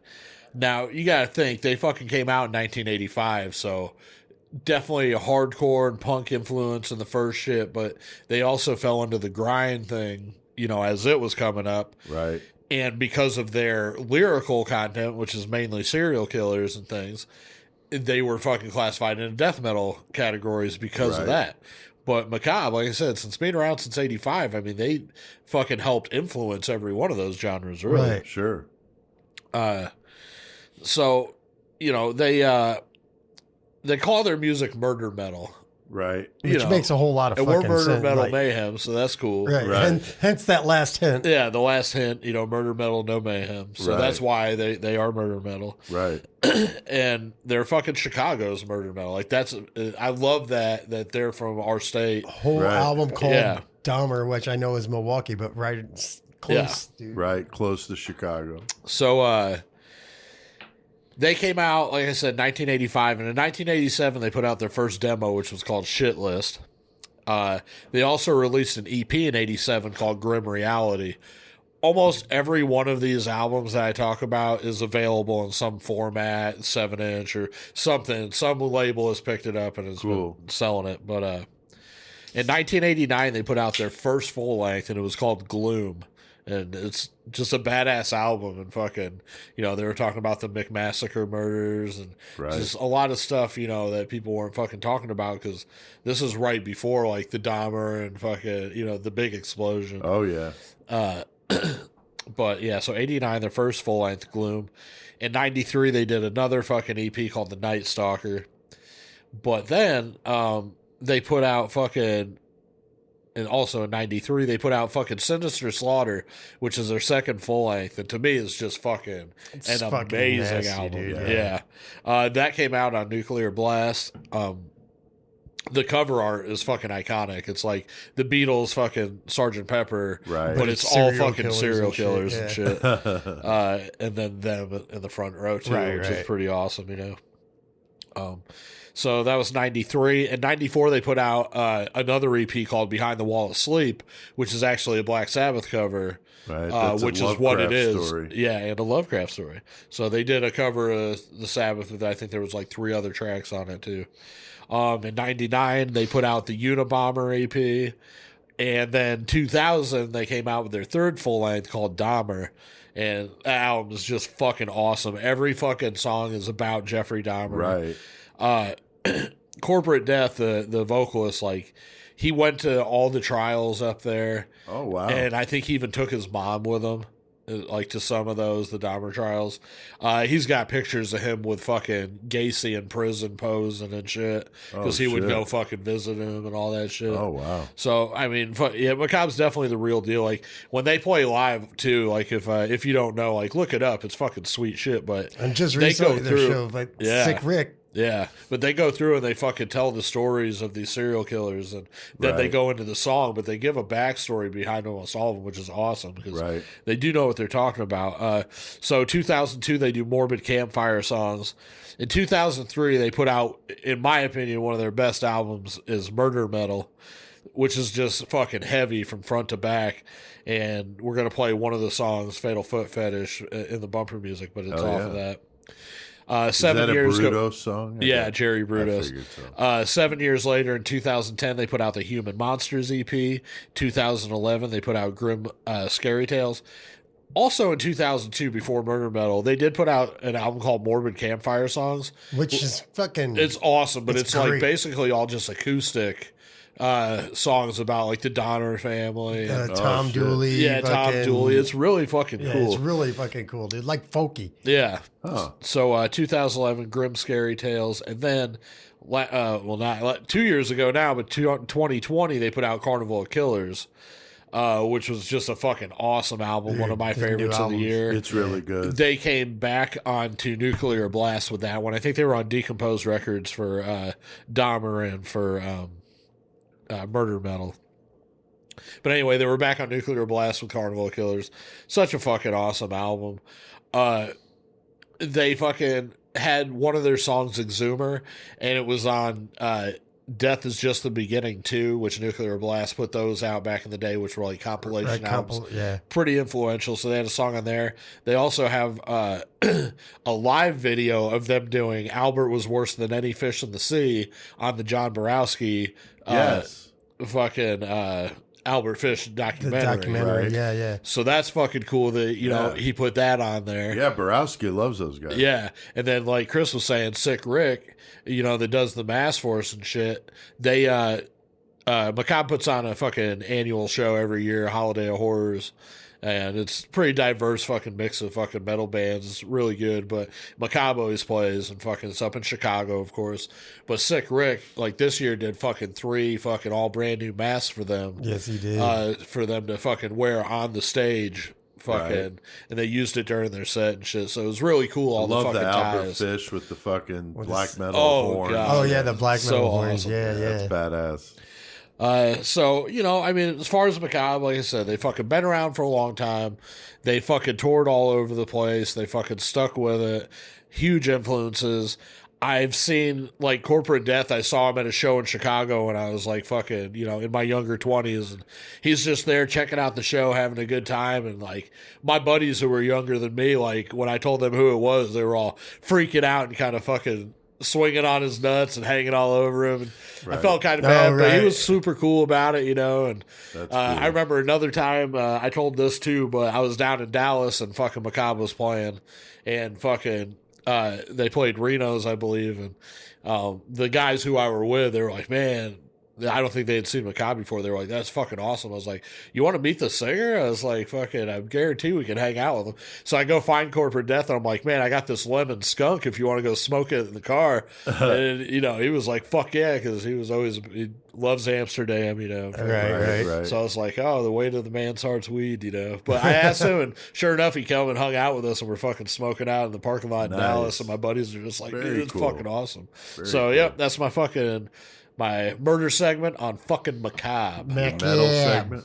Metal You segment. said murder. Yeah. Murder metal segment. Murder metal. There you It go. happens. Very cool. All right, Chris. What about the Lost Classic this week? Lost Classic Night is a 4-song EP from 1988. Surf Nicaragua, Sacred Reich, man. Fuck Hell yeah, dude. Dude, it's 4 That's a songs. good one, man. The title track, Surf Nicaragua, One Nation, War Pigs, Black Sabbath cover, which is an amazing fucking Yeah. cover of that fucking song. Yep. And Training You of Life. But yeah, it's fucking Sacred Reich thrash shit. Fucking, if you haven't heard that shit, like I said, it's 4-song EP, dude. Been a while, Like- but yeah, it's good stuff, like- man. 18 minutes long, the whole thing. It got re-released, I can't remember what year, and they added 2 live songs, fucking Ignorance and fucking Death Squad, like lives, but on the re-release. But fucking awesome. And then in 2002, also the song fucking One Nation off of that EP, Soulfly did a cover of on their album 3 in 2002. Oh, cool. So fucking check out Surf Nicaragua. Surf Nicaragua if you ain't heard that shit. It's a fucking great ass yeah, fucking Sacred album. man. Reich, man. That's old school stuff Fuck too. yeah. Hell See, yeah. I had my fucking Macabre notes on this fucking I know, I on love this that. religious card. That's hilarious. I love that.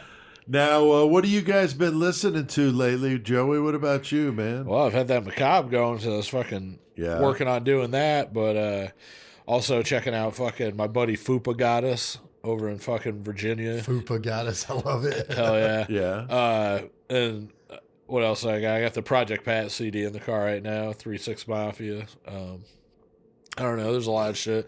I was checking out some more of that fucking FKU, the Freddy Krueger's over Yeah. there. And then Good stuff.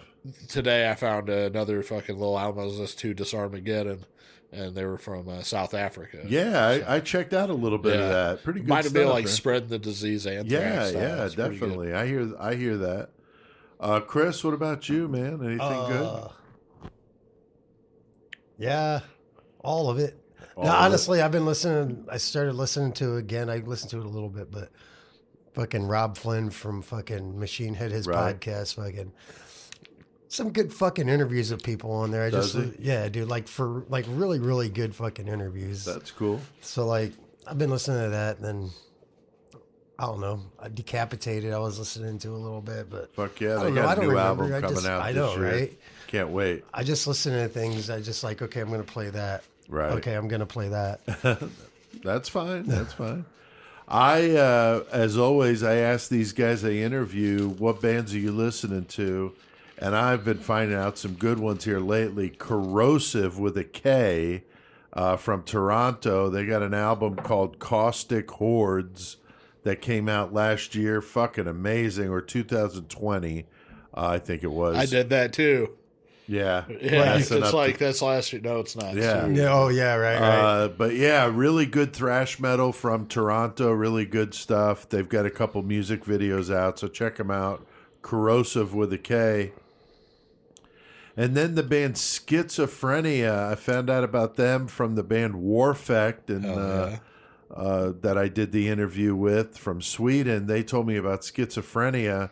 Those guys are from Belgium. They're fucking amazing. That's like a death thrash thing.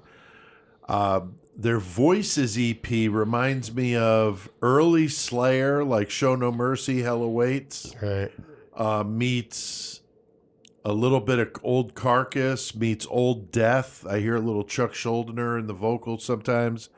But those guys are wicked.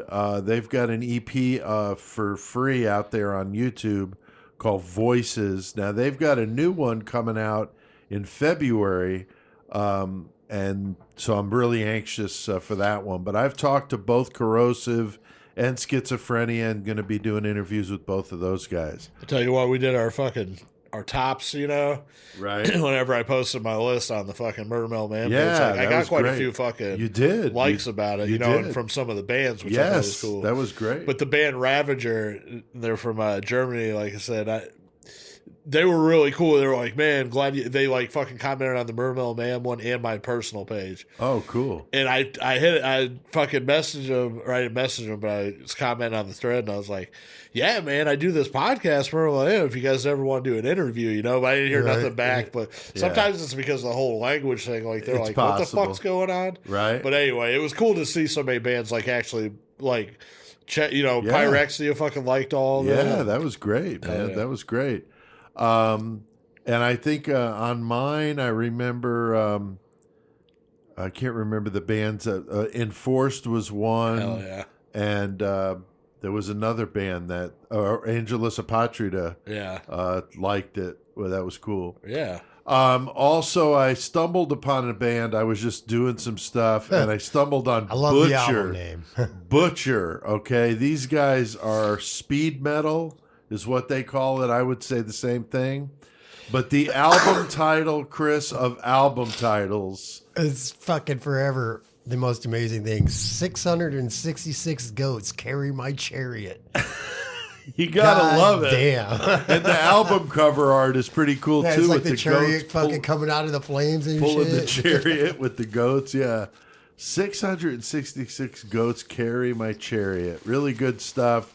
They've got some music videos out, and they're, like I said, good speed metal from, I think it's Belgium. I think they're from I think it Belgium was as well. Belgium, yeah. So really good stuff. Always love to get turned on to new bands. I mean, that's what it's all about.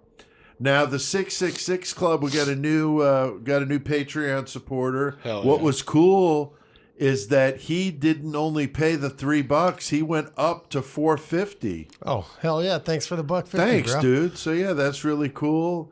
So we got a new Patreon supporter that actually paid extra. So must love some Murder Metal Mayhem. Shit, That was yeah. really It's cool when people do that. Like, I just fucking put out my new album, Disfigure in the Narrative, and when I put it out on fucking Bandcamp and shit, I just fucking put it for free download. Like, Right. I didn't even bother with the price. But, I still got a handful of people that fucking paid me $5, $3. That's cool. It's just Thanks for the- something, yeah, thanks for the No, And it's download. like, cool. you didn't have to do that at all, but you did. So that much Yeah. respect for Yeah, that. that's It is. badass. That's really I cool. mean, I probably get 10 cents out of all of it. But right. their fees All are the fees and ridiculous. shit. Oh my I know. God. Kindle and Amazon's the Yeah. same thing with the books. So, so our Patreon 666 Club, they get the episodes early. They get bonus content and the karaoke songs when I record them. So it's a cool thing, and it helps us out. $3 a month. Link to that in the episode description. All right, well, we have done plenty of metal tonight. So, Chris, tell us what the fuck we got to do. Let's go to our mayhem.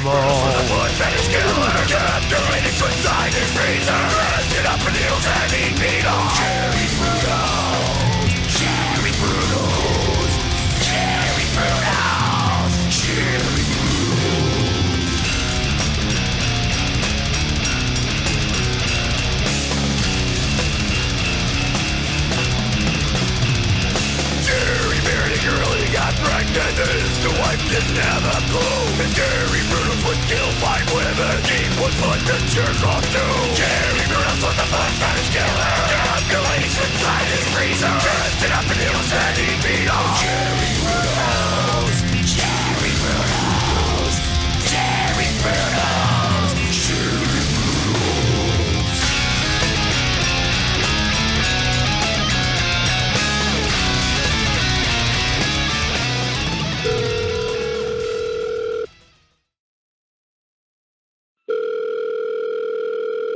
Oh, thanks for calling Insta Streaming Service. Can I help you? Yeah, I wonder if you can sew leather at your shop. I have an old jacket that I like to have repaired, yeah. Of course, we come with all sorts of materials. We have wonderful assortments of home decor made from human skin. We got several lamps, a few styles of curtains, drapes, and even a pillowcase made up very nice. Human skin? Yes, we have some exclusive clients who love to purchase items made from human skin. You should feel how soft these napkins are. They're made of the skin of small children. What the fuck? What the fuck's wrong with you motherfuckers? I'd be happy to put you a song to talk with you about it. She loves to discuss her human skin line. We have something for every price point. Please feel free to come in. We're running a special on thumb drives right now. We're at 666 Dead Camp Circle, Puchwald. I'm fucking disgusted by this. I'm calling the Better Business Bureau after I leave you a horrible Yelp review. You sick motherfuckers. Oh my God, What Chris! the fuck, dude? Ilsa's seamstress service commercial Holy with shit. CK doing the CK. caller. Yeah, that Oh, was yeah, dude. It's Bushwall. took me by surprise hearing CK in there. So before that, of course, Macabre, Killer Foot Fetish.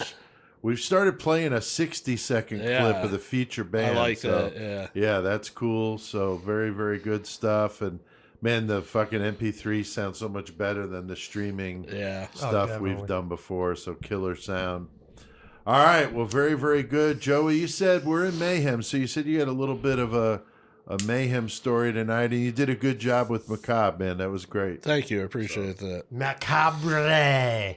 Now, what do we got to bring up here in this mayhem segment? I can't tell you about it. I got to have my buddy tell you. Oh, no. Oh, shit. So, Punky Brooks has come in the studio to fucking wow. talk to you about something, Pete, that he wanted to bring up that he thought, I'll let him talk. Oh, boy. Okay. What up, Punky? Punky in this motherfucker, 419 damn. ho, in the studio, horns high, Midwest represent.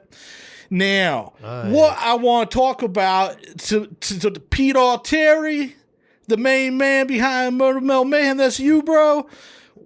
I hear that you was coming up as a Pittsburgh Steelers fan, and you think that you just don't like the NFL right now, but you need to represent and pay attention to the Steelers. Oh, wow. And I'm going to tell you about the motherfucking Steelers. Hell yeah, dude. They got I remember now. motherfucking Ben Roethlisberger. Right. He From played Finley. his last game Right. in the motherfucking stadium last night. And you're right. Where's he from? Finley. Finley. Right here. Finley. Finley, motherfucking 419. Ben Roethlisberger from the 419, graduated 99, Finley High School. His sister also an athlete on a scholarship. Oh, wow. He was one of the original 419 Crips. Wow. You can't diss him. You guys can represent the Steelers only for the 419. 419, dude. Wow. Get So I it. just Hit want to it. get that shit out of there. I wanted y'all to know here in Illinois that 419 don't like to be forgotten. Okay. So you guys better represent Ben Roethlisberger, Shit, yeah. Finley, 419, represent out. Oh, right. wow. A little All right, guest later. appearance Later, by- Punky. By Punky. Yeah, Punky. Yeah. Don't let Yeah, that dude. door hit you on the fucking way out there.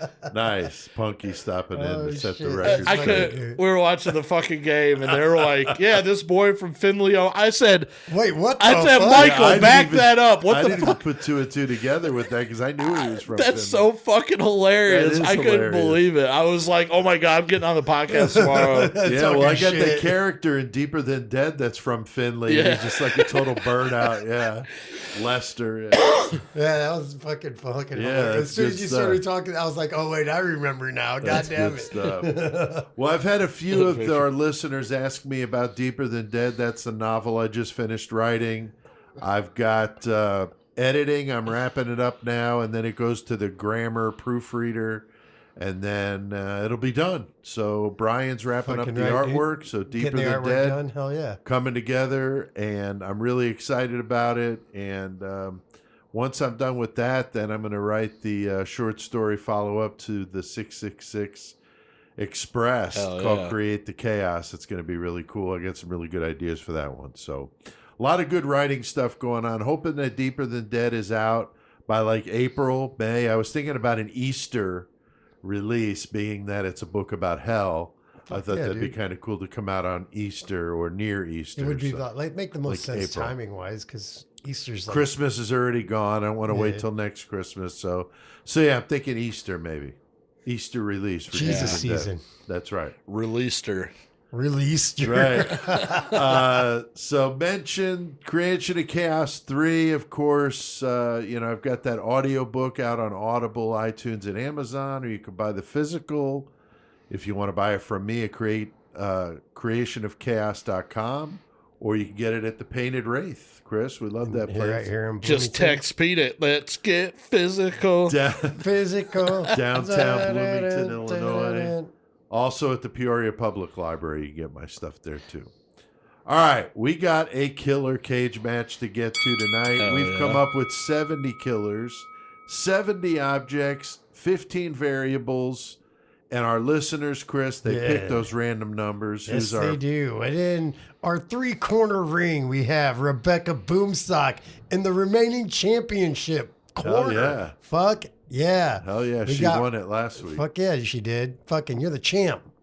Ray McFall is fucking all the way over there, fucking down south doing his thing, ready to kill. Right. And we got Michael Draymond over there probably jerking his pud. Probably. Didn't get enough last week. Had to come back for some more, So He's a glutton for punishment. That's right. And we got a good one tonight in the cage. Joey, who do we got fighting to the death tonight? We got Bundy. Ted Bundy is going against fucking Carl Panzram. Hell yeah, the sodomizing madman. Panzram sounds like a fucking Panzram. crotch rocket. And Chris, they got a couple of good objects to fight with tonight. Ooh. Yeah, they got a couple that at least one of them is going to use a lot. A fucking wiffle ball bat. Yeah, that would hurt. Yeah, and a gun that shoots high pressure cum. Okay. So, like, how high pressure? Like car wash? I don't know. Like, Yeah, exactly. I'm not sure. I don't know the specifications of it. So yeah, so we've got Ted Bundy, Carl Panzram fighting to death in a cage with a wiffle ball bat and a gun that shoots high pressure semen, and the variable is Hillary Clinton drunk after partying at the Nation. Chris, we had this one before, and you were shaking your head then too. Why are you shaking your head? 'Cause I don't like Hillary Clinton at my house. Okay. Maybe she broke in. I don't know. Fuck. So, what do we think here tonight, Chris? What's going to happen with these two? If Clinton came to get drunk at my place, dude, she's out. Like, Okay. like for real. She's a You're non-issue. done. You Yeah. keep up with me. Not drinking all that fancy bullshit. Like, keep up with me. We're drinking dirty shit, getting Right. fucked. So I ain't worried about Hillary Clinton. Okay. Although after she wakes up and finds out what happened, she might have me put to death. She might. But man, Does Bundy Ted stand Bundy- a chance with no, Panzram? Panzram's Holy like shit. more fucking. Panzram's more like about it. Like he's coming at you, fighting, ready, whatever. He's strong. I feel like he's stronger, more ready to do that. So he's gonna fucking get the goddamn baseball bat, I think, Yeah. because he doesn't care who the fuck he's sodomizing. Fucking Bundy's like, oh, dude, I ain't even about that life, dude. Right. Like whatever. He's like, Panzram's just like, I don't give a shit.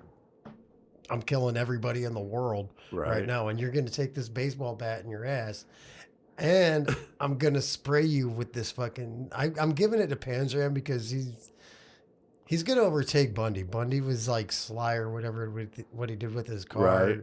but And he was Panzram- physical, but he was physical with women, whereas Panzram was just didn't brutal, give a man. shit, dude. He's all Very fucking physical. kill you. Yeah, and So I'm literally giving it to Panzram. I sodomizing. want to hear Joey's tale though. Yeah, Joey, what do you think, man? Well, I think fucking Ted Bundy is going to be instantly goddamn annoyed by Hillary Clinton and her fucking drunk ramblings. Right? 'Cause And he's a just going to fucking Republican. hate some women, so he's going to fucking take that fucking semen blaster and just start spraying her.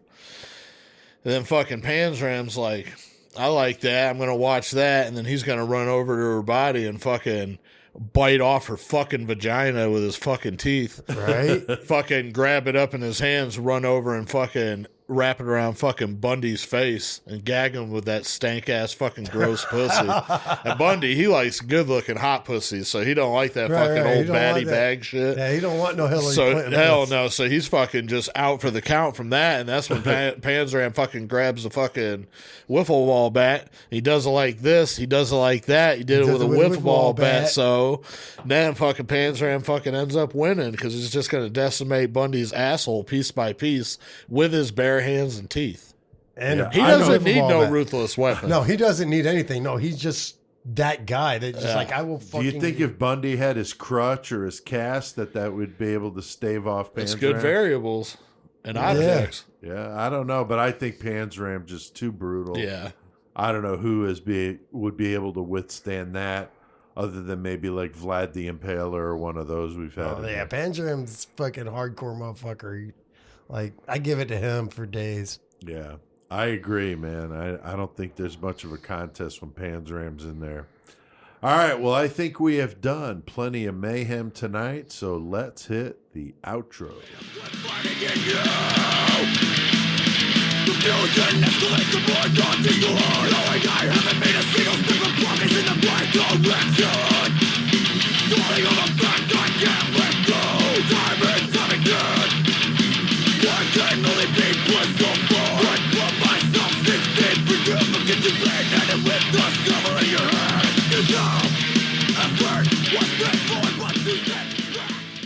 Fuck yeah, man. Some Solstice. Killing it. Who Bleeds Whom? Oh, yeah. That was one of your top albums, Joey. That It where was. it gave me the idea to play it, man. Cast in the Die, their Yeah, newest really album, good. fucking came out last year. Go check it out. Really good. All right, the bumper music tonight, of course, Macabre, Solstice, and Arch Enemy. And the metal segment intro is by who, Chris? Cry6, killing it. Cry6. And Murder Metal Mayhem's intro, Joey. By fucking Low 12. Hell yeah. And thank you to everybody out there listening. We keep seeing the numbers coming in. Good stuff. Thank you good guys comments. for listening. We appreciate everybody out there doing that. Yeah, Chris, I love the first one here, the name of this first person here. Yeah, it's kind of funny. Pop Brownie 666. Those, I want to try one of your brownies. Like, for real. Send I wonder that if shit that's to a Beat brand on or there. Can you send that shit? Like, Yeah, can P.O. you- Box 5. Right. That's what I'm saying. Send that shit, dude. Come on. So, but it says, you guys are the shit. I'm a listener in Buffalo, and you guys are my favorite new podcast. My uncle told me about you. Well, fucking hail you and hail your uncle. Fuck Hell yeah, yeah, dude. man. That's awesome. Joey, what about the next one? Dara Stephenson commented, I love listening to you when I work out. I bust out laughing, and people probably think I'm fucking nuts, but I don't give a fuck. Hell yeah. Thanks, Darren. Fuck yeah. Good Thanks, comment. Doc. Good comment. And Ben Simmons comments, Murder Metal Mayhem is the best podcast out there for true crime and metal combined. You guys are hilarious, and I get a ton of info. I love the prison stories with Tex. So Fuck yeah, dude. love Those are having good Tex ones. on. We'll be Very having a good. new one with him soon. Yeah, we do have one coming up with him here by March-ish or so. All right, Chris, what about that last one? We got Debbie Yeardley 566. Just 100 off, dude. No, but yeah, Debbie Yeardley 566 says, I just started listening to you guys. I live in LA now, but moved to Fresno. My boyfriend told me about you, and I've been checking out all your episodes for the last 6 months. Damn. Yeah, you're probably warped, Deborah, so we're sorry Damn, for I'm the headache. sorry, Yeah. dude. Holy shit. That's definitely just going crazy on some Murder Metal Mayhem. That's Fuck awesome. yeah, no, appreciate that. Thank you. Fuck yeah. So you could check it out at murdermetalmayhem.com to listen to those past episodes. You can like us on Facebook, follow us on Twitter, and the YouTube channel. We need more of you on there. Subscribe. It doesn't cost you anything. Then you know when we post new content. Right. We got lots of good interviews on there. The Rob Dukes interview I did, the Warfect interview, the Kelsey from Winter's Gore. Did some really good ones. So go to the YouTube channel. You can find us easily, Murder Metal Mayhem. I'm going to go And- back in time. I'm going to Boom. repost the Goremonger in the Gray Room on there. Yeah, that was a good one. Definitely. I recently posted my the one with Robbie screaming when he was Yeah, at your house. Hell yeah, dude. Yeah, that the shit Brutal was good as Vocal shit, Academy. Yeah, so We've had a few good ones on there, but yeah, that live Goremonger here in the Grey Room, that would be a good one to post. So you could check us out on pretty much any podcast app you want. And if you do, give us a rating, give us a comment. We appreciate it. Yes, we do. And you could support the show to join the 666 Club. That's our patreon.com/Murder Metal Mayhem.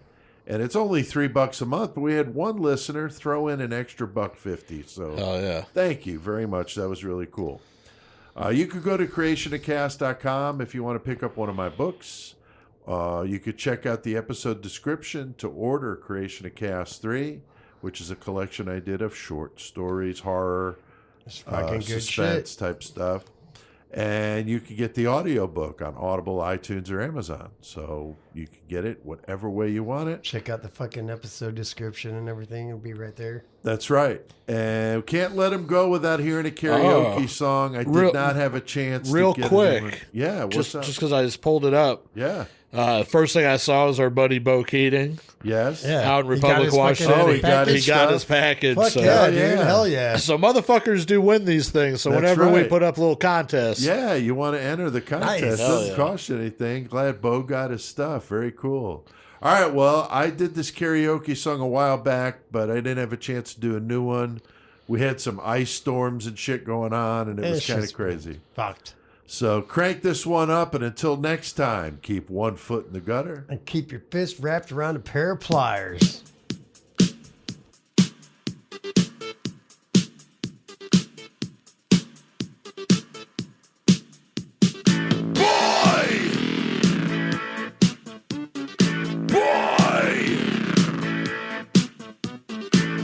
Now in the street there is violence and a lot of work to be done. No place to hang out the washing, and I can't blame all on the sun. Oh no, we gonna rock down to Electric Avenue, and then we take it higher. Oh, we gonna rock down to Electric Avenue, and then we take it higher. Working so hard like a soldier, can't afford a thing on TV. Deep in my heart I abhor ya. Can't get food for the kid, good God. We gonna rock down to Electric Avenue, and then we'll take it higher. Oh, we gonna rock down to Electric Avenue, and then we'll take it higher. Oh no! Oh no! Fuck no! Fuck no! We gonna rock down to Electric Avenue, and then we'll take it higher. Oh, we gonna rock down to Electric Avenue, and then we'll take it higher. Who is to blame in one country? Never can get to the one. Dealing in multiplication, and they still can't feed everyone. Oh no, we gonna rock down to Electric Avenue, and then we'll take it higher. Oh, we gonna rock down to Electric Avenue, and then we'll take it higher. Out in the street, out in the street, out in the daytime, out in the night. Oh, we gonna rock down to Electric Avenue, and then we'll take it higher. Oh, we gonna rock down to Electric Avenue, and then we'll take it higher. Out in the street, out in the street, out in the playground, in the dark side of town. Oh, we gonna rock down to Electric Avenue, and then we'll take it higher. Hey, we gonna rock down to